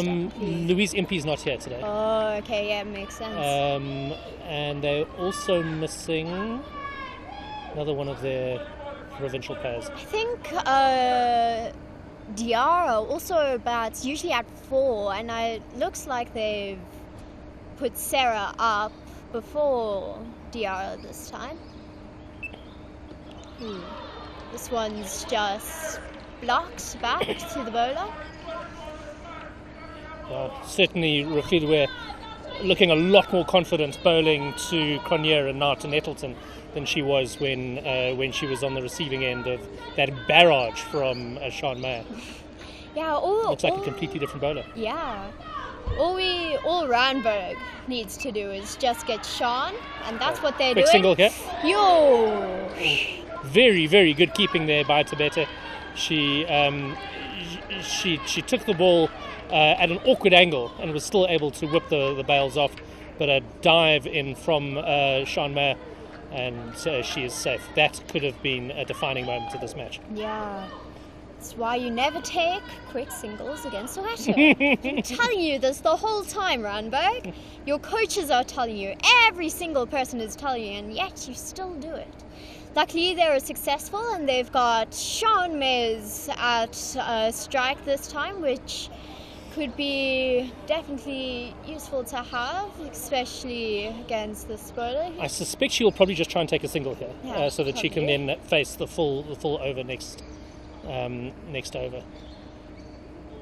And try and maybe protect Sarah a little bit from these two opening bowlers, both of whom are full provincials. In fact, Slice is an international player. But if she can maybe protect the youngsters, Sarah's one of a number of schoolgirls in this Randburg team. It's just... Oh, that is very, very high, and it is going to go all the way for 6.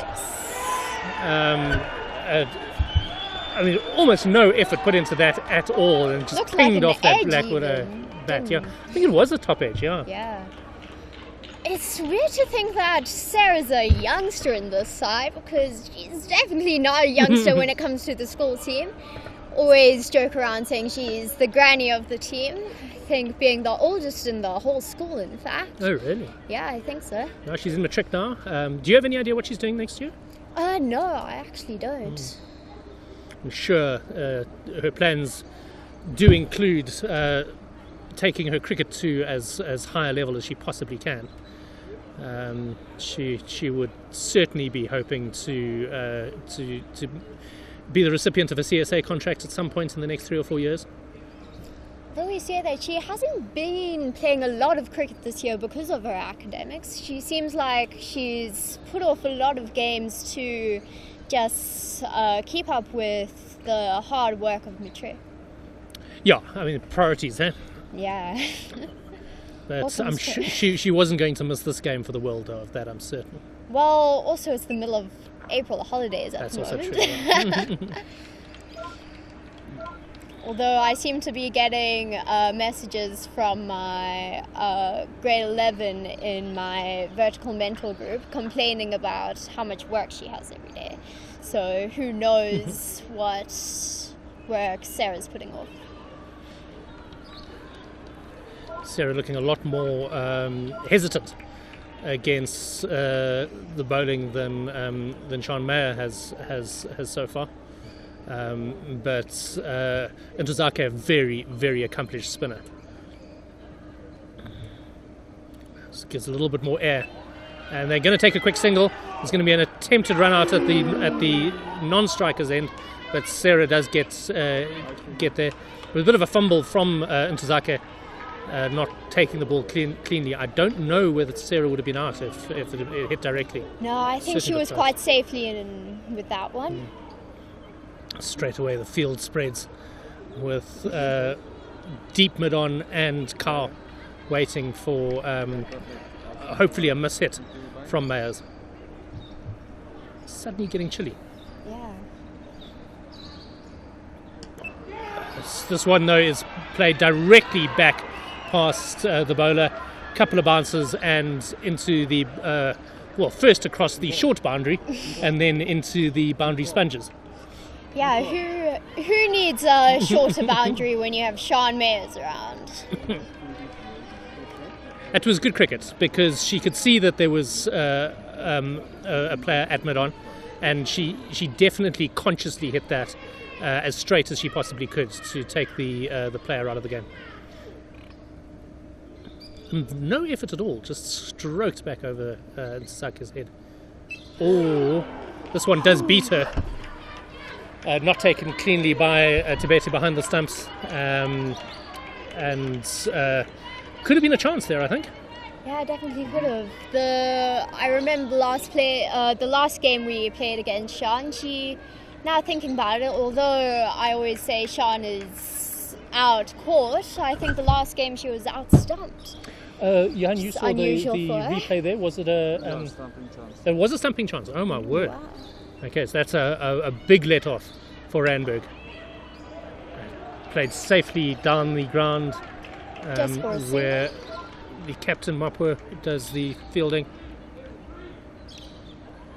And 1 run, enough to keep the strike as well, I think was part of the plan. Yeah. Mayer's now 35 off how many balls? 15 balls, 35 of 15. If I could do Phenomenal quick maths there. performance. Still 300 strike rate, which is absolutely 200? insane. 233 is the strike rate, yeah. Of how many balls? Oh, okay. Yeah. Sorry. So the 44 for 1 at the moment, of 4 overs. It's been a good start by Randburg. This is one of the youngsters who's going to be bowling for Soweto. Is it? Sean's standing in the way. I can't see it. It's Sadiq. She's one of the. It's not Sean. It's Sarah standing in the way. Oh, is it? It is indeed Sarah standing in the way. One of the heroes from the batting innings. Sadiq was the batter who was able to just hold up her end and accompany Tibete while she displayed her heroics and landed up about 45 for. Oh, it is. Is it a second over? Oh, she did indeed. Yes. Okay. Oh, I thought that was Rapido who got the wicket. No, they took it off after that expense. All right. Oh yeah, they're both wearing buffs, which is where I was getting confused.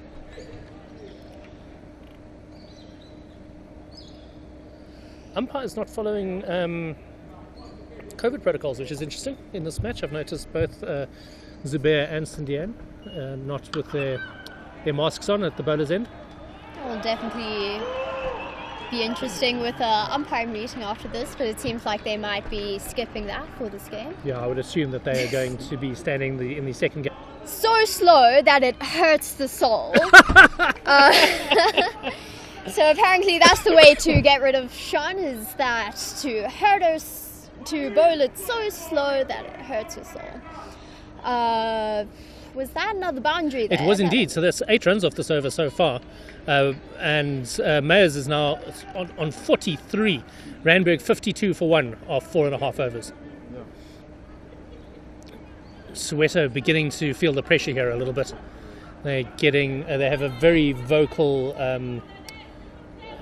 supporters group up behind us in the stands. Sean just rocking back and flattening this one through to the offside. Perfect. Okay.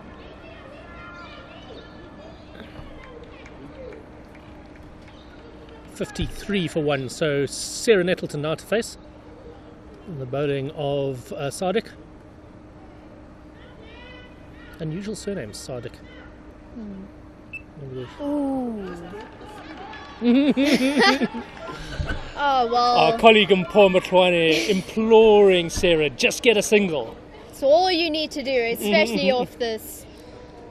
Actually, no, we don't want to single off this last ball because we want Sean Mayers on strike next. Exactly. Next over. See what Sarah does here. When she just blocks it back down to the bowler.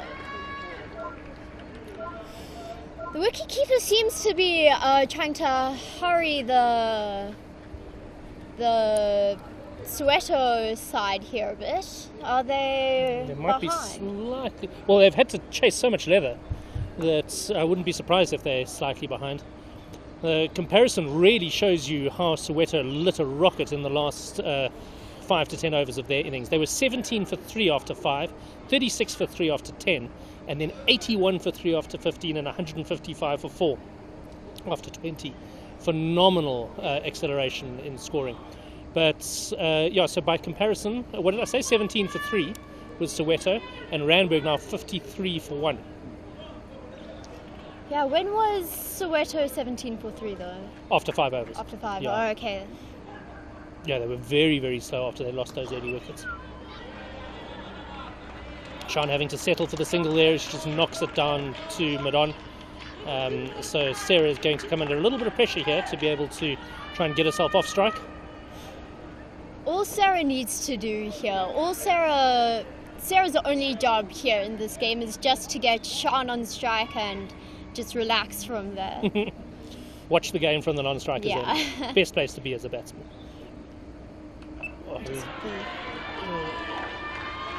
Ratseba giving that plenty of air, and Sarah just defending it into the ground, no run. Of course, Sarah is the probably in competition with a good flat bat shot. That's going to bounce a couple of times and go away for 4. Sarah will be very, very pleased with that. Ratseba and Sarah in competition for the same slot, basically, in the Gauteng team. Both the resident off-spinners in that team. I think that slot is fairly safely in Ntozake's hands at the moment. But as Sarah matures as a cricketer, she may well put her under greater pressure.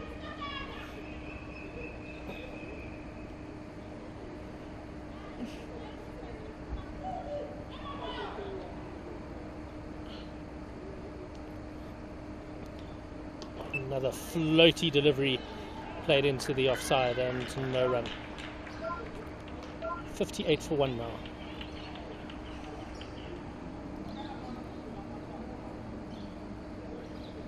We're reminded once the sun goes down that we are in April and it's definitely a little chillier than anticipated. A good shot from Sarah, but it's on the bounce to the fielder at mid-off and no run.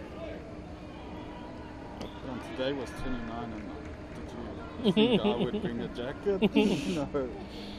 Yeah, I definitely wasn't planning to be sitting outside on the Wanderers field.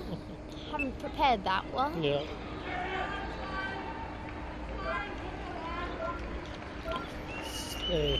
Go through for a single. That was the last ball of that over, so Sarah's managed to retain the strike, which I think wasn't part of the plan. And so I'm sure Sean will be telling her to just try and rotate that strike back to her. Because things have been a little quiet. I think it's mostly because Sean hasn't faced too much of the bowling. But that is the end of the first power play, so they will now be able to spread their fielders out a little bit. Change a bowler.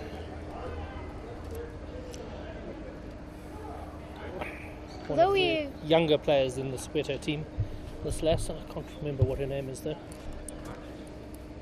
Probably won't recognise her, but still worth shot. If Sean Mayers would get out the way.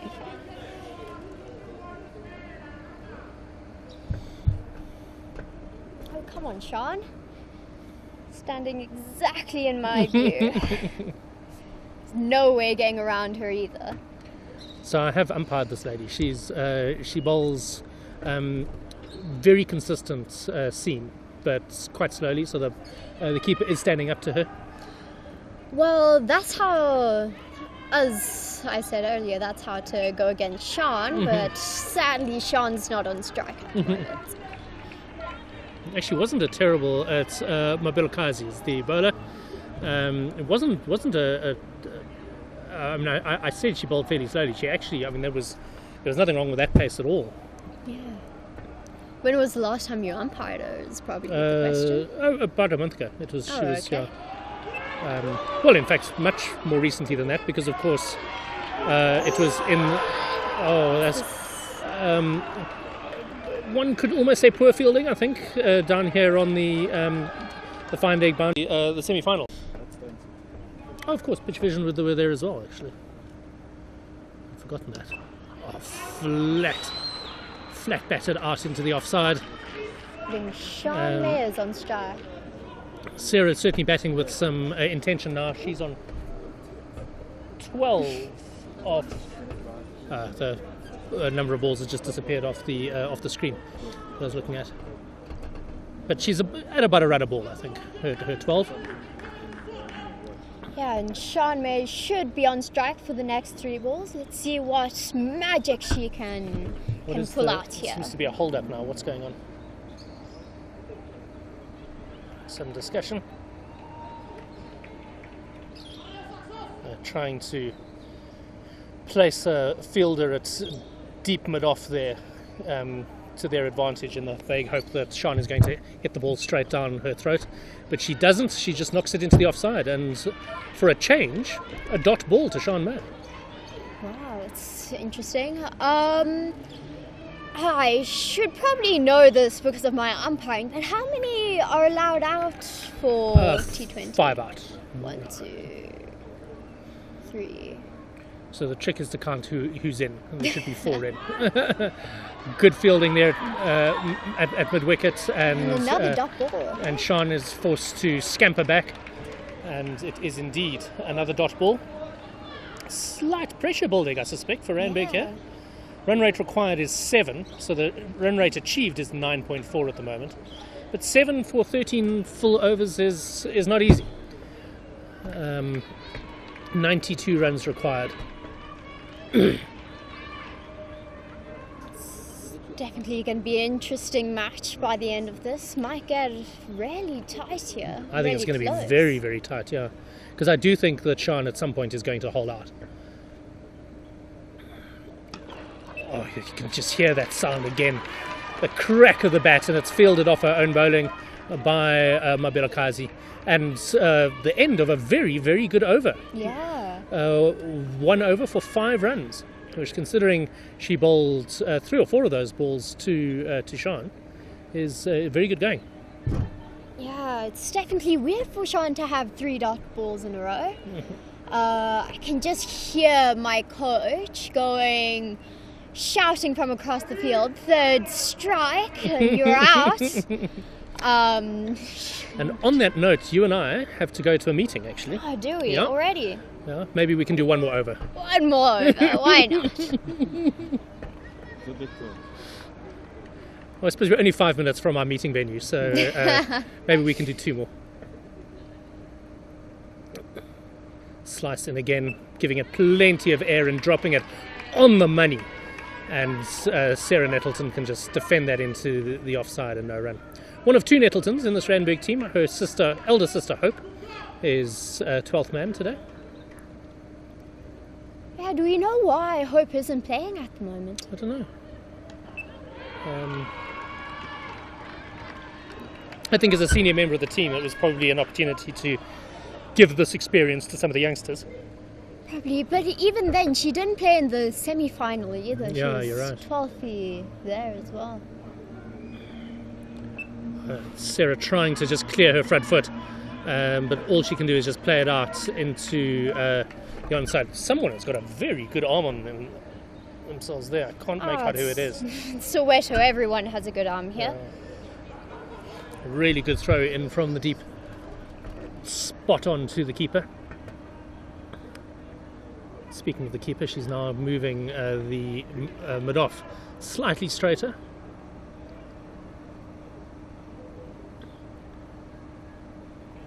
Intozake into Sean Mayo, who plays it into the offside. It's a good diving stop by is that Sadiq there? Yeah. One of the many number 7s on this field. And they just go through for a single. Mayo's 46 off 16, 17 balls, something like that. It's insane, eh? Oh, no, sorry, off 20 odd balls. What a shot by Sarah Nettleton there. Flat bats it over Carl corner for 6. Actually, a little bit straighter than Carl, wasn't it? It was already over mid-on. Yeah. That's a very, very good shot there. I haven't had a chance to see much of Sarah's batting because she bats usually a little bit lower in this team. But she's acquitted herself very, very well today. Yeah. It's definitely showing what she can do with the bat in this game. Intozake in again, and Sarah, in trying to work it into the onside, gets it off the pads. It is signalled leg buys by umpire Zubair Saleh, and they go through for one more, 73 for 1. We can be here till 25 past. Okay. Right, so Amy's going to disappear off to go and say how's it to some of her mates at Randburg. It's probably a good time to actually do a double commentary change. My name has been Simon Gear, or it still is Simon Gear, that you were listening to Amy Gear as well. Not often that she and I get to be behind the mic together. And I will leave you in the able hands of Mpoma Twane. Thank you very much, Simon. Oh, thanks, guys. And I'm joined by Arabile as the first ball of Mabilokazi's second over is played over that is square leg, yeah. And they take 2 there, so a lot of questions for the fielding, putting pressure on the field. Is Randburg here 75 for 1? I've got probably Randburg's number 1 fan in Arabile Gumete. Yeah. And yeah, this is a final, and this is what we wanted. Yeah. Runs on the board and an interesting chase. I mean, if you needed a better showcase of women's cricket in South Africa at present, you surely aren't going to get one better than this at present, right? Yeah. I mean, particularly at any level below our Proteas women's side. What we're definitely seeing here is 2 sides very capable, who've really earned the right to be here and are showing why. Oh, this one, this is an underage there, but managed to take a second. Good running between the 2. Called a bye there by the umpire, though. That looked like it was a bit of an underage, but at this point in time, I think Sean's got quite a lot of runs. She's happy to give one away. Oh, it's actually not. It's Sarah. Yeah, so that was Sarah on strike there. So that's a good thing. But I have been in awe of Sean Mayers. It's just been unbelievable to watch. And that one, just simple, off the pads to the square leg boundary. That's the type of flick that even, and there's her 50. 50 runs for Sean Mayer. What an entertaining innings from the Randburg Cricket Club batsman. Just incredible stuff as Arbila's looking to take a photo of her. And she's missed out. But an incredible innings. 50 runs of 25 balls. 10 dots, 10 fours, 1 6, a strike rate of 200. In this tournament, she's striking it at 219, so she's slightly off of her normal average. Slightly off. Well, 219, 200. But this is unbelievable, amazing to watch. And that's a good ball outside the off stump. Yeah, so very exciting, really. And I suppose this is somebody who's dealt with the pressure of having to almost anchor innings consistently, and when I say anchor, I really say that loosely, right? Because she's not just anchoring; she sometimes carries. Yeah. And it really does tell you the quality that really is Sean Myers. And that's a hard hit ball, and you can take a single off of that misfield. Coaches would say no, but she hits it very hard. But that's the thing about this innings that Randburg probably needs to get into their game, is trying to rotate a little bit more. But I think with Sarah, it's a little bit easier for these two. It seems like there's a bit of a relationship there that's brewing in terms of understanding. That's what's brought about this 50-run partnership, right? Of 39 balls there, 26 minutes. Look at that. Sean Myers putting 27 together here. Sarah Nettleton is sticking her hand out and saying, I'm here too, right? 21 runs in this partnership, 2 sixes, and what is that, 6 fours? Have the ladies played under lights? No, so they actually have not. So this is the first time playing under lights. This is definitely a being able to pick the ball through the air, and it's really impressive.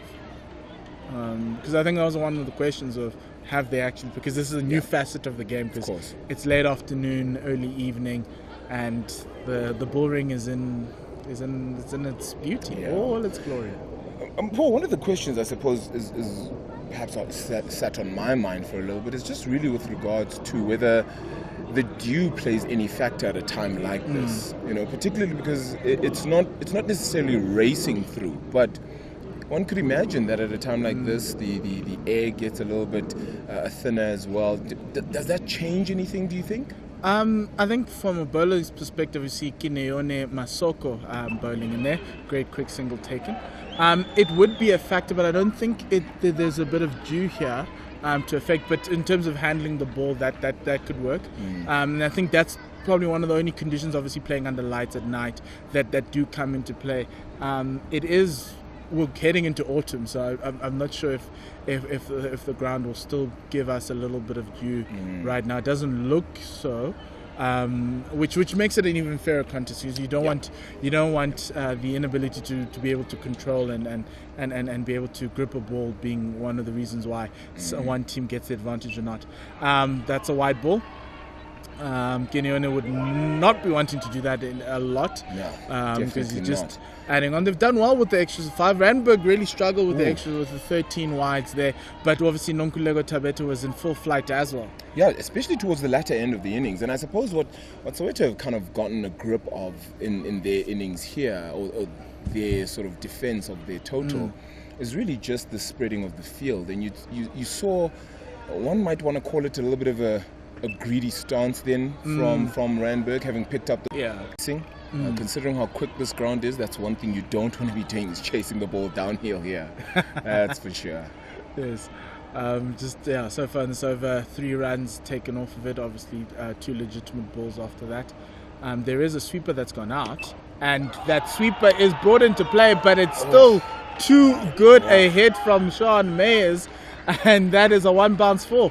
One of the best cuts you'll probably see at the Wanderers, and it's just being provided by Sean Mayers in this Black Widow T20 final. She's putting on a show for everyone. I don't know if the women's game beyond Lizelle Lee has a cleaner hitter than what we're seeing right now. I mean, yes, and then she uses very, very soft hands and gets the ball in between another boundary. Gully and backward point to that boundary. Just it's seeming like it's starting to be a masterclass of Sean Mayer. Obviously she's a Zimbabwean international, which is the sticking point here. But I'm with you, Arabella. I haven't seen since Lizelle Lee someone who is as dominant at the top of the order as she is. Obviously, you've got guys around the world like Shafali Verma who are also quite dominant at the top. But Sean Mayers is giving us something, and this is provincial level bowling. It's not necessarily, and it's not a massive step back down from that national setup, and that's a very good ball from Masoko there outside the off stump. Her looked keeper, like a bit of a dip there on that one. Did that shape to go a little bit lower at the end of it? I think that's also essentially why you've got Palesa Mapoe standing up to her. It will die on there, and that's. She's played all those balls quite well, and the quick single taken there. Sarah with the slip, but managing to get home very safely. There was a ball, I think, in the previous over that Ndozake bowled. That dipped on Sean. Obviously, Raisibe is more of a spin bowler than she is a right arm medium, and she managed that quite well. It was the first sign of a little bit of inconsistent bounce. It is the pitch that the Proteas were using over the past. Even just yesterday, games. really, right? Yes. So that it does tell you it has been used. Yes, it was a T20 competition still, but. It's had 80 overs already, 100%, and I'm assuming the men's teams are going to be using this one as well. So,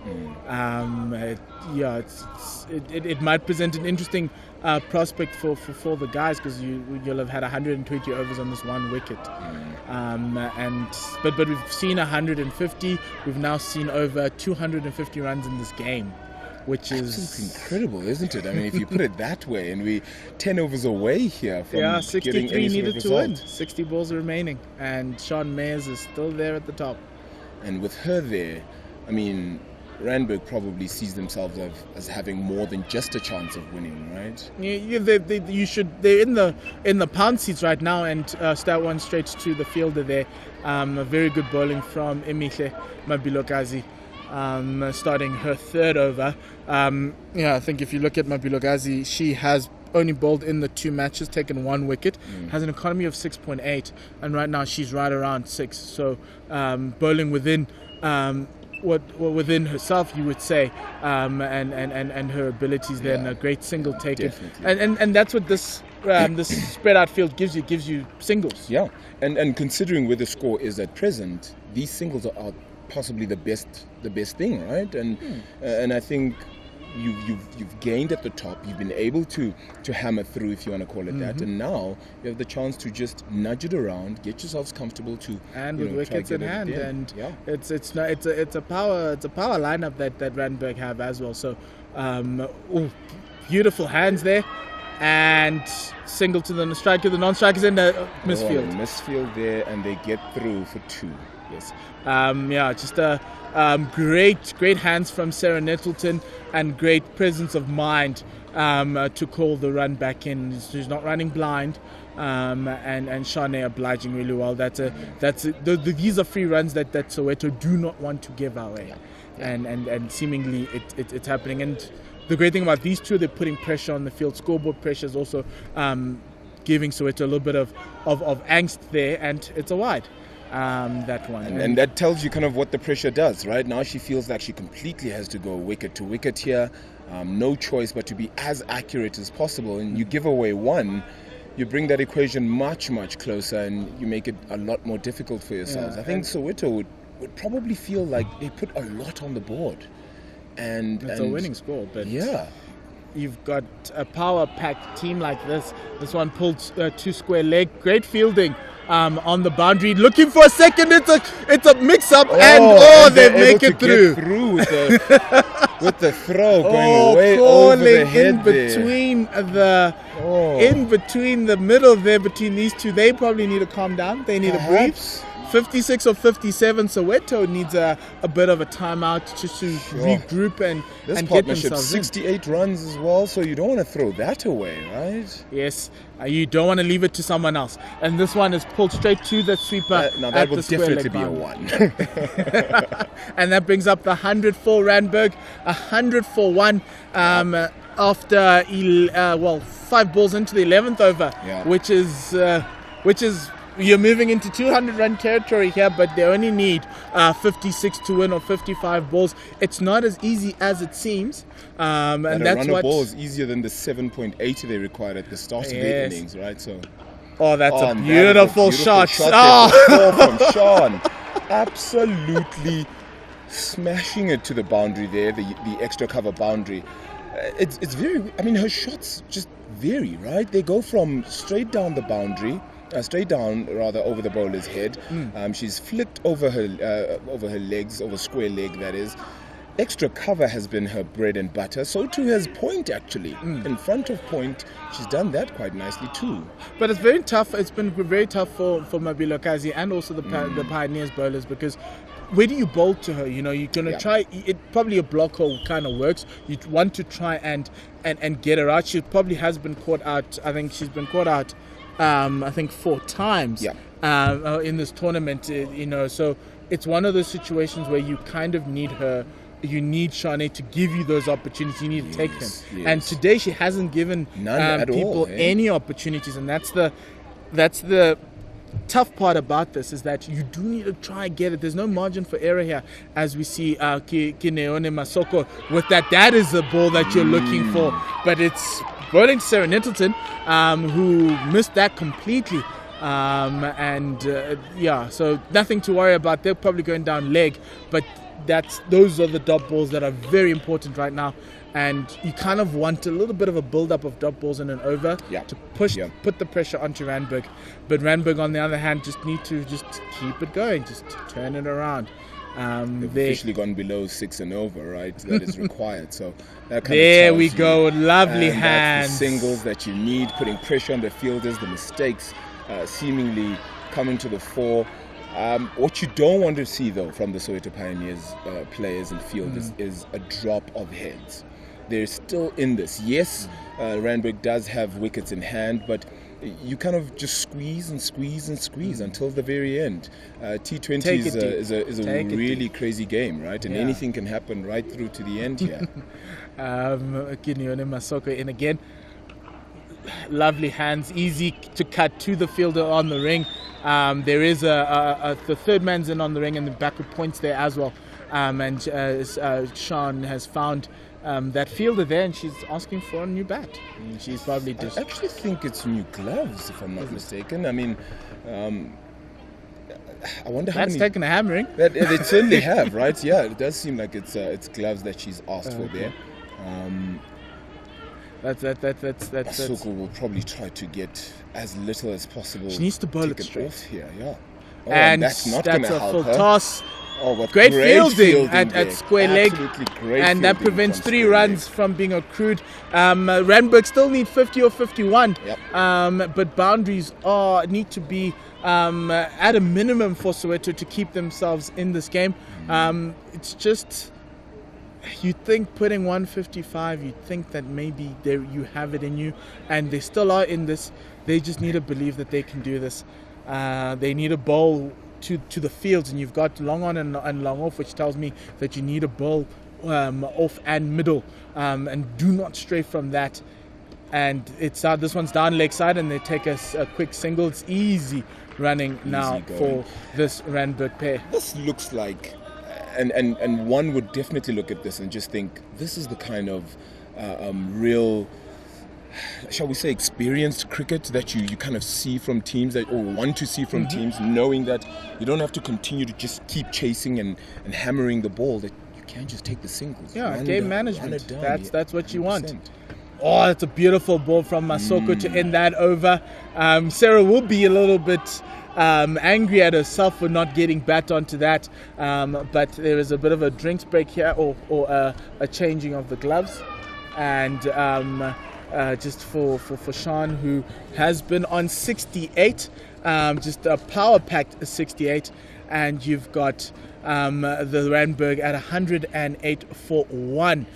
Sean Mayer 68 without loss. Sarah Nettleton 29, ably supporting her partner with in this partnership for 77 runs.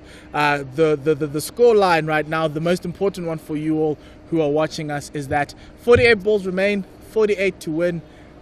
Anybody's game from here on end. You'd think Randburg are ahead, but we've seen this crazy old game called cricket, and that is why we are here, to bring it all to you. Boy, if anybody needed to know, I don't think any question is even at hand here, but Duckworth Lewis passport is 90, just in case anybody wanted to know. In the beginning of autumn. But that's also an interesting one, because that's where you would kind of look at where you need to be from an innings perspective, because obviously now with them adding Mr. Stern onto it, it's now working with the normal way in which the normal progression of an innings. That's a very good marker for the Randburg ladies, for them to kind of see whether they're ahead or not. It was interesting. I think there was one of the Proteas games where we were trying to get one of the journos in the stadium to let us know what Duckworth Lewis was, because there was a threat of rain coming with Centurion in one of the ODIs. A threat of rain coming from the east. And I think in that over a wicket fell, so we had to wait for them to change it. And but Pakistan was still ahead of Dakota. Yeah. It was the first ODI actually. Pakistan was yes. still ahead, and it just okay, that's fine. But it's still a very good indication. Still, it's a field to Tuto Tibedi, who's the new bowler there. She's bowling a little bit of right arm off. And the great fielding on the boundary, but 2 runs were taken. Yes, and so she's got 4 field. Tuto Tibedi has 4 fielders on the offside. You've got a fielder at a backward point, a sweeper on the point boundary, extra cover in the ring, and a wideish long one there on the boundary, long off on the boundary. And Sean is just taking matters into her own hands, taking the easy runs on the offside there for another single. On the leg side, there is that fielder at a shortish mid-wicket, a 45 on the leg side. There is that field at square leg and one at cow corner mid-wicket on the boundary. And you've also got that long on. So Tibedi is hoping to get the ball probably shaping down the leg side. And that one is a fumble again, and another 2 boundary. fumbles from both players there. One perhaps the more unexpected. The second one was one that we probably thought she'd just be able to cover up, but unable to do so. Easy runs for Randburg, 115 for 1. Boy. Randburg could actually have this done very quickly, but it's a very, very disappointing for Soweto. They will be ruining these missed chances and these missed opportunities. And Tibedi getting the ball in again. This is just going to be, she's going to have to pull this over back. 7 off the first 3 balls of her spell in this match. And this one is flighted really nicely down the leg side, and a stumping chance. It should be called a wide, and it is called a wide by the umpire on the Cindy Quaker on the other end, on that golf course end there. I loved the line, I loved the flight of it. It just needs to drag it a little bit back to bring the batter in, and this one is just played out to the offside. Very soft hands from Sarah, and very good running and great presence of mind from Sean to call her in and run to the danger end. I mean, you see that ball go way over your eye line. Do your eyes not light up? They do, always. I just look at that and I just think, oh. That one is darted in very quickly straight to the fielder on the boundary, that long off, who's very wide there, more of a deep extra cover. And that's a single to that total. 10 runs off this over, and Randburg only need 5.3 and over here. It's not what Soweto will need. Oh, that's a beautiful ball there. But still, there's no close infielders to prevent the single, and Randburg just toying with Soweto Pioneers right now, just moving the ball at will, great soft hand, just manipulating the field to their will. And right now it's 119 for 1, partnership worth of 88. Runs to win, 37 of 42. Now they've dropped it to 5, just above 5 and over now. It should be somewhat of an easier run in to close out this Black Widow T20 tournament for 2021. I wonder what the men would be looking or feeling like right now. You know, they had a chance to get to this final, having been beaten then by Marks Park, who only scored 127, I might add, and a score that perhaps a few people would have thought they should have gotten to. They didn't. But if they did, I mean, it would have been 2 finals for Randburg Cricket Club, and I would have certainly put them on the map. But I suppose this does the job too, right? And very well also. Yeah, and so where is the Randburg Cricket Club located? It's just off Malibongwe. Is it in the hockey center? So just outside of it actually, but I mean that entire sports precinct. Oh, return that's a catch caution there, ball. Neone Masoko there, and surprising wicket for all and sundry here at the Wanderers. It was Randburg, and Sarah Nettleton looked so in control, and she is now out caught and bowled for 35 runs of 46 balls. Of 35 balls, I beg your pardon, 17 dots, 3 fours, 1 6. An incredible innings from Sarah Nettleton, ably helping on Ashane Mayers, her captain, who needed a partner, and she found a partner in Sarah Nettleton. It also ends that large partnership. I think it was 88 runs, yep. And so that brings in number 17. It's Zyman. Demika. Demika Zyman, yep. Wearing the number 17 jumper for Randburg. She has played all 5 games in this tournament. Scored 27 runs, but her strike rate I think is more important, 75. But all Sean needs is a partner who can rotate the strike, and she can take her team home. A captain's knock, as we've known, she's on 72 right now. Just incredible batting from her. An opening for Soweto, a massive one at that. Can they capitalize on this one? Kineone Masoko with a 5-4 offside field. She's just put in that she's taken the fielder out at 45 and brought them in at extra cover in the boundary. So she needs to bowl it very straight off stump and middle stump line. Oh, top of So very, a bounce very on that good one ball to there. have, Top of perhaps middle. surprised Demika a little bit there. That's the hello. Yep. You What could a- ask an yourself what pitch interesting one. everyone else has been batting on, because this is not what Yep. This is not what I saw when you guys were batting. Perhaps go across and ask how have you been going along here, Sean? It's just a very good ball from Kineone. 2 dot balls in this over, very important for the Pioneers. Another one, a stumping seems chance, like and the umpire says not no. out. Oh boy! Well, we've That got looked pitch like vision to help Demika. us out. And we So, won't. we will go to the Should we pitch vision. check what pitch vision says there?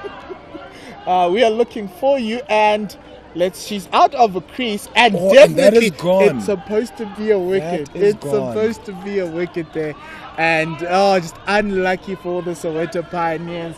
That is the reason why we are live on Pitch Vision for this moment, for these important moments of the game. Just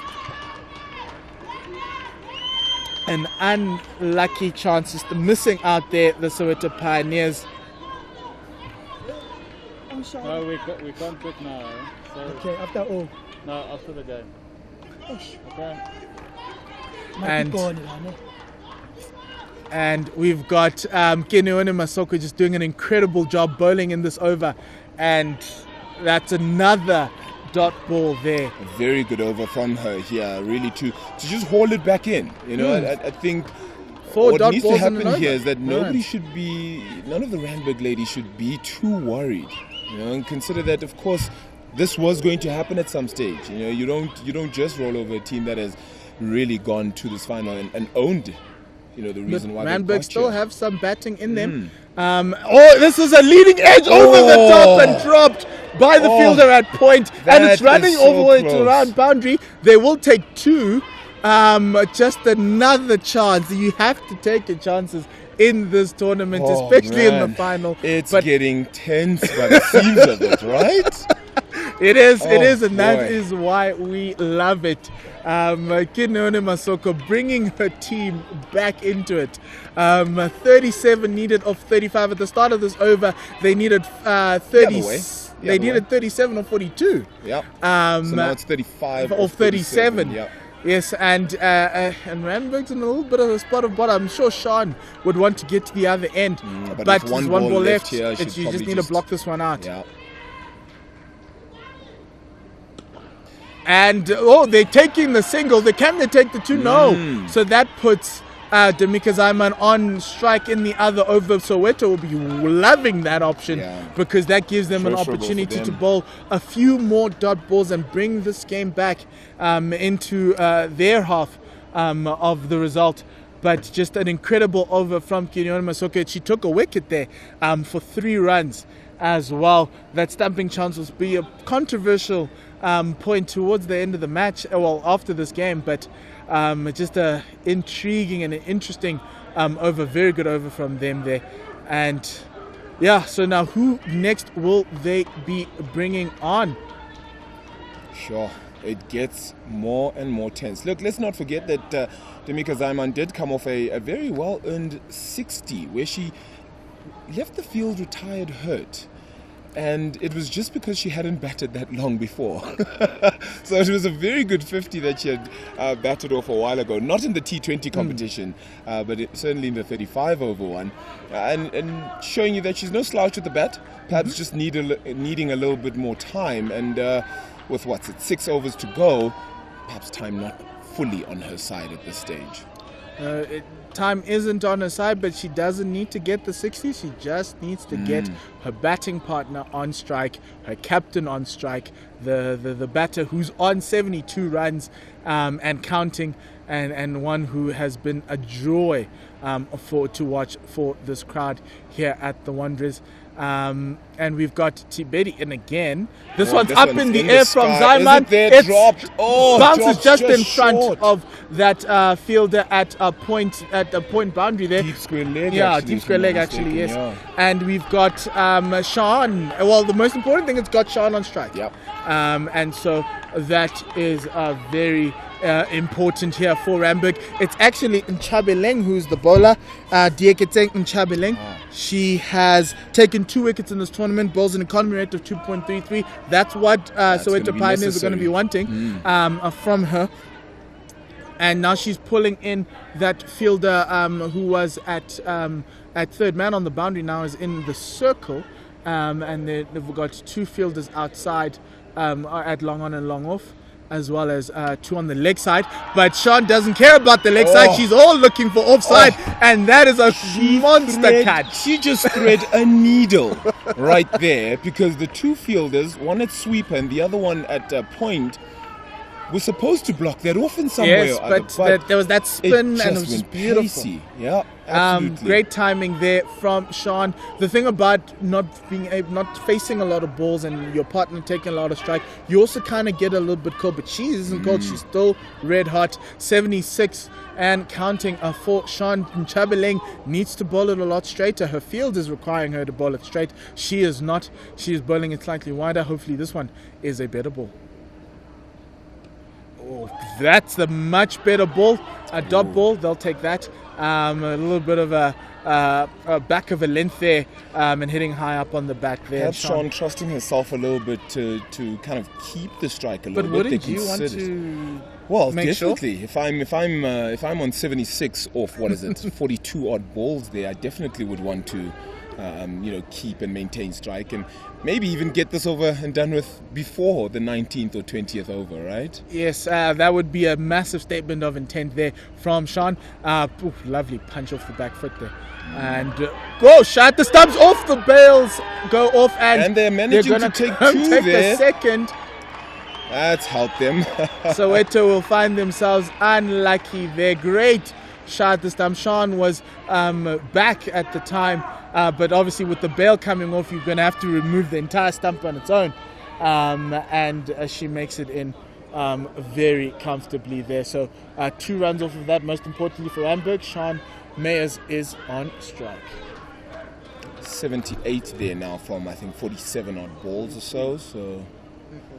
78 43, from 43 balls. And Nchabeleng. That is a sweet hit. That is into the stands. It is 6 on any ground if it's a 6 in the ball ring, and that beats the boundary that the men would have hit. Yes, international standard boundaries. And Sean Mayers is here to show that she is of an international standard. We are being entertained thoroughly here by some quality batting. Of 31 now. That ball, absolutely incredible. She picked that up really, really nicely, waited for it, and then decided to show up and show out pretty much. She's just showing off right now, and I am loving it. I am really, really enjoying this batting performance. I was warned by everybody that I would be entertained. And here I must you say, are. I am very much entertained. Nobody deceived you by the seams of things, right? Yes, no deception whatsoever. Oh, good shot, not with any runs there, but great fielding as well at mid wicket, well, shortish mid wicket there. End of the over, 15 overs gone, 135 for 2. Most importantly, 21 runs required, 30 balls to go in this game. One might say that Randburg has a foot or perhaps even a hand on the trophy, but Don't touch the money, do Arabile. not do Don't that. touch the Do money. not do that. We've learned how cruel this game can be. Yes, we've known. You've Oh. probably been involved Oh. in this game as long as I have, Yep. and you know how these things can turn. Oh, it can be absolutely enthralling 1 minute and anything can happen the next. And Soweto is, more importantly, Soweto I think needs to believe yes, that they are still in this in some way or other. That 21 Yes. isn't far off. Those Yes. 30 balls, still sufficient pressure. And you have Demika Zaiman on strike, so you just want to dot her up, create pressure on her. and the best person is Kineone Masoko. And they get a single there to get Sean back on strike. Demika just doing what is necessary here, I wouldn't have long off on the boundary. Would actually have them in the circle. particularly to Demika, right? Yes. I'd have them in the circle to prevent the single, actually. Especially on the offside, because that's the line you want to bowl. You want to bowl to your field. You've got a 5-4 offside field. And also this is obviously much better because now everyone's on the boundary. And she takes an easy single because she doesn't Same need to place. pitch the ball to the Yep. boundary. Yep, unnecessary. Managing the game here. Game management looking absolutely great, really. Boy, oh boy. Oh man, we love this game, don't we? It's beautiful. What a final this has been. What a way to pretty much end the season for everybody. Oh, what a ball. Really good ball there. Chabeleng really bowling her socks off really on this one, isn't she? Actually, that's Masuko. My apologies. She Bowling has her been socks very good off here. so far for Soweto. A little bit of it's respite after all the carnage that has happened that Randburg has inflicted on them. Early doors, yeah, there was a lot there, wasn't there?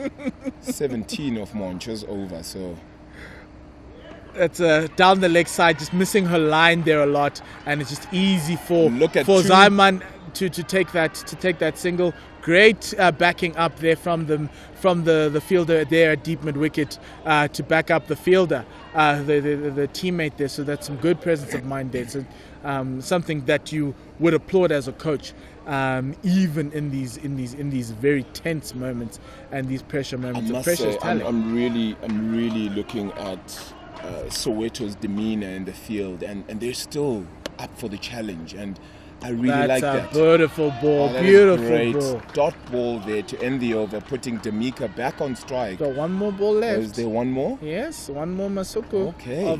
of her 4 over allotment in 22 T20. runs off that, and this is the last ball of her season, effectively. And she'll probably want it to be another dot, if not a wicket. Get the scalp. And another dot and she ball, does 2 very dots to well. end That her is a spell. great Just over keeps there. going. Well, it died on Sean there a bit towards the end as it got to the batter, but end of that over, 138 for 2, 24 needed of 18, well 18 needed of 24, and Kineone Masoko is 4 overs, 22 runs, 1 wicket there in that 22. And 1 wide, which is very important, and I think the extras here from Soweto have been quite good. It's just that all the legitimate balls haven't been at that right length. Sean's been able to get underneath them, they've been wide, and I think that's the telling thing about this innings was that they just weren't on the mark from ball 1, and you'd want that, especially having someone like Moncho, who is your strike bowler and is not and unable to and went for really- 17 runs in the first over. Oh, that doesn't set a great precedent, right? And I mean, everybody else then kind of feels like it's going in a different direction now, and Monchu coming back on now to kind of hopefully close off the game. Should definitely want a better stint this time around compared to her first spell of that 1 over for 17. And if she's able to get even... They just need wickets. Just need to open up an end, and the rest will probably do it for you. If you can open up an end, a new batter's in, and then you find yourself with a different set of circumstances. This one down the leg side. Down the leg side and My goes word, that for is unlucky. 4. That is probably leg buys there from the umpire, and she gives it as leg buys. Just very unlucky there from Muncher to start off this over. The pressure was already on, and she's just added a little bit more pressure with that boundary, just straying with her line. Sure, 14 required, 23 runs. 23 balls, should I say, 14 runs required. Since we're touching the money, you can touch the trophy. You can put one hand on the trophy. I may just leave you, Paul. Sure. If things go in a positive direction here, I may just leave you. That is fine. You need to celebrate with your club. We It's going understand. to be raucous. I don't think the club is going to close anytime soon either. As long as you save some champagne for me. Muncher in again. Oh, this... Is there an LBW shot there? And it's given! It's given there by the umpire, Demika Zaiman, to add just a little bit more spice if needed. There's the wicket we were looking for. Oh, There's do not the count wicket. those chickens. Don't touch the money. Do not count those chickens. But look, if you look at the batters that you have coming up, you've got Diarra Diarra coming in Ramlakhan, now. who's 13 years old, but she bats at a strike rate of 98, has scored 60 runs in this tournament. You've also got Razina Manak, who has scored quite a lot of runs, I think 72 runs in this tournament, also striking at around 60, and that's pretty much all you need. You just need someone to rotate the strike, and here comes in 13-year-old Diarra Ramlakhan, who bowls just like Del Steyn. It is the most uncanny thing. It is unbelievable. So, just to let you know as well, Paul, Randburg Cricket Club has a tournament called the RPL, which is a tournament really hosted in the winter. But this time around, because of COVID restrictions and to get everybody ready for the season, we held the tournament in January before the season actually began. And we were able to then mix the teams up. Okay. The guys and the girls sort of played in and amongst each other. There were at least 4 ladies in each team that we had. And everybody looked at Diarra and thought, how in the world am I going to hit that? Yes. Even the guys just could not get her away. And it really just shows the great prospect she really is. And at the age of 13...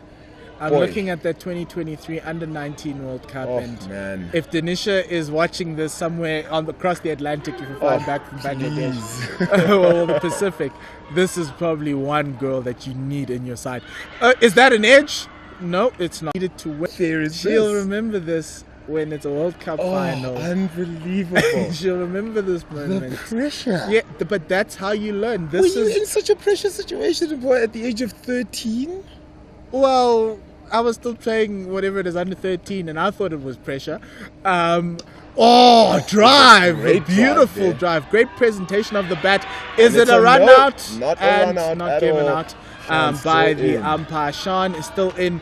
Great, great batting from Diarra. They were a lovely cover drive. Yeah, and quick single great then, timing. and I suppose needed considering the circumstances, right? But what Sean will probably want to do is, yes, face the 2 balls, but more importantly, get herself back on strike to face the 18th over. Yeah, you just need to rotate the strike a little bit more. It's a little bit harder with Diarra on the other end, but it's all on you. It is all on you. And I think that's what she should be telling herself right now, is that she's the one who needs to take this team over the line and take this Black Widow T20 tournament trophy to Randburg. Or to Malibonga Dive, essentially, for probably the closing party and all the festivities that will be held there. Oh, a flick of Yeah. the legs there. And a misfield Literally again, just for the enabling that one. single. And it's a no ball called. Is it a no ball? Yep, no ball called indeed. It's a free hit there. It's a no ball because of fielding. Yeah, Yes, too many fielders outside the circle. You only allowed 5. Yep. 5, yes. So there was a 6 player outside the circle. Great pickup from umpire Zubair. And it is a free hit. Funny enough, in this free hit, you have to fix your fielding mistake. Yeah, actually. Um, So you can't leave it as is. Otherwise you're gonna have never. Yes, so you've got an extra run, and you don't want these extras to be happening. And this is a captaincy problem here, a captaincy issue here. And now you've got everybody's in on the circle except for the fielders behind square. Oh, what a cut! But straight to the and it's a for the misfield for a misfield. four, and That it is is gonna hurt. unwelcome runs for Soweto here.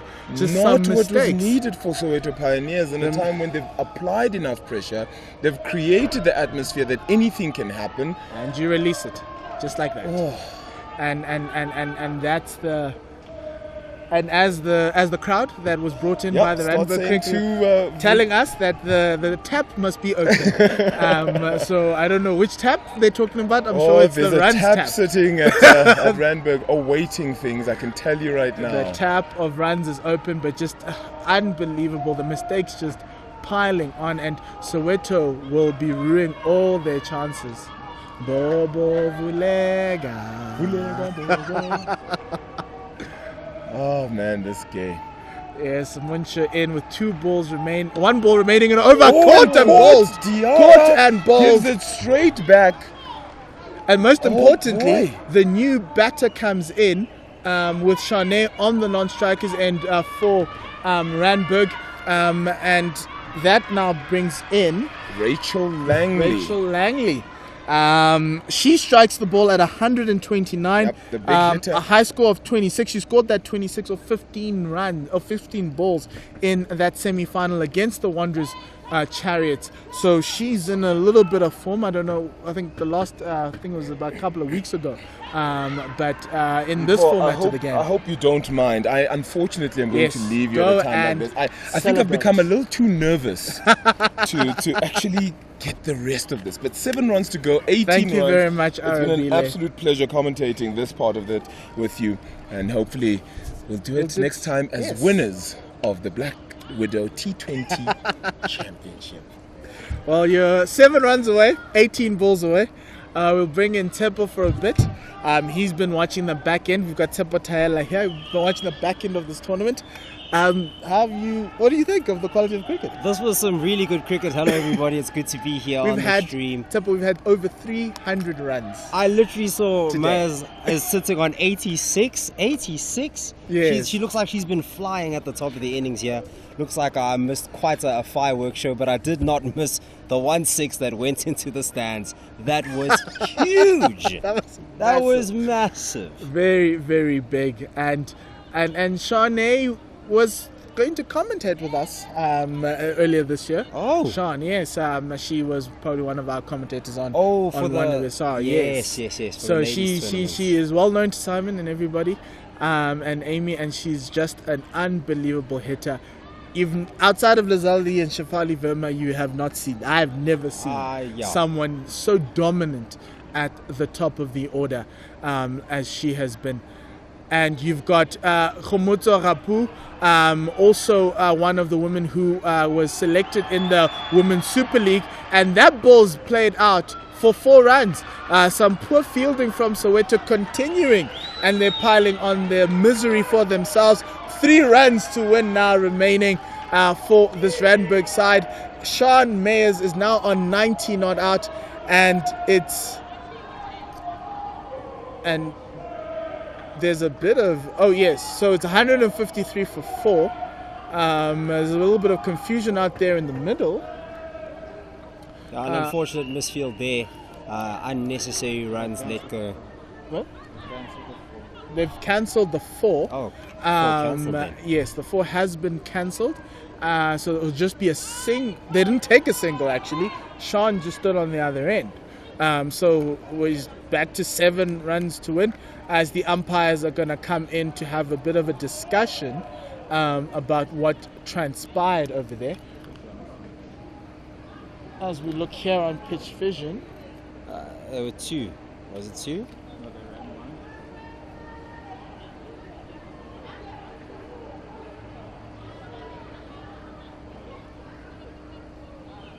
that looks like a 4 to us. But they're still having a discussion, and the umpires, Zubair, will let us know what the decision is. It's 4 runs. It is 4 runs, Four runs yes. standing. And 3 more to win. The Randburg ladies are waiting with Arabile on the edge of the boundary line, getting ready to run on in T20 tournament fashion. Oh, excitement. Just to energy. run on. I know, well deserved. The fireworks, so you can see in the scorecard, a big 90 at the top there. Unfortunate that Cronea went out, but the 35 from Littleton. Do yourself was- a favor, Tsepo. Yes. Go back and watch the start of this innings and see how great Shane Mayers is playing. Yeah. It is just unbelievable. How there it and is. it's over. Randburg win. Randburg are the champions of the T20 tournament, the 4th seed. Talk about a Cinderella story. The 4th seed at the end of the league phase, winning this tournament. Randburg, take a bow. Shane Mayers, take a bow. She has dominated this innings and won it for that Randburg team. And that's it for us for this part of finals day here with the Black Widow T20 tournament. We'll be back with the men's game, and this one is going to be a humding because it's Old Eds taking on Marks Park. But from us here at Pitch Vision and everybody, we'd like to say thank you very much for joining us, and congratulations to Randburg on winning the Black Widow T20 tournament, the women's tournament of 2021.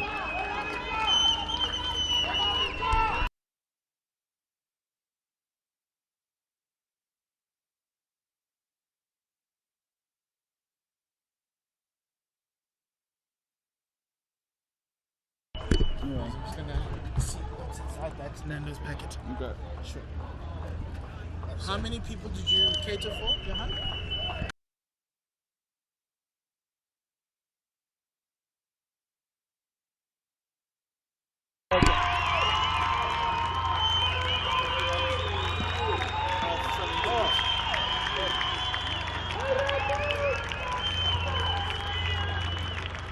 Oh, Johan, have you met Tsepo? This is Tsepo. Oh, awesome.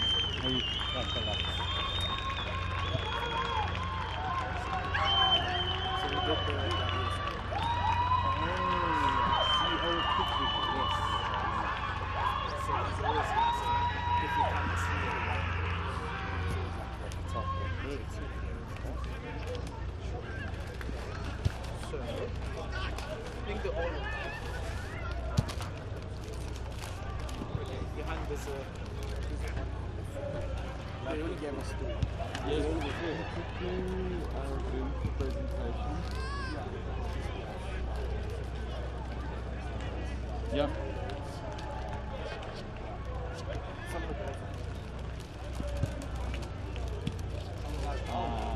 Not sure. I don't think so. You know what? I'm gonna stop the stream. We need to set up. Alright.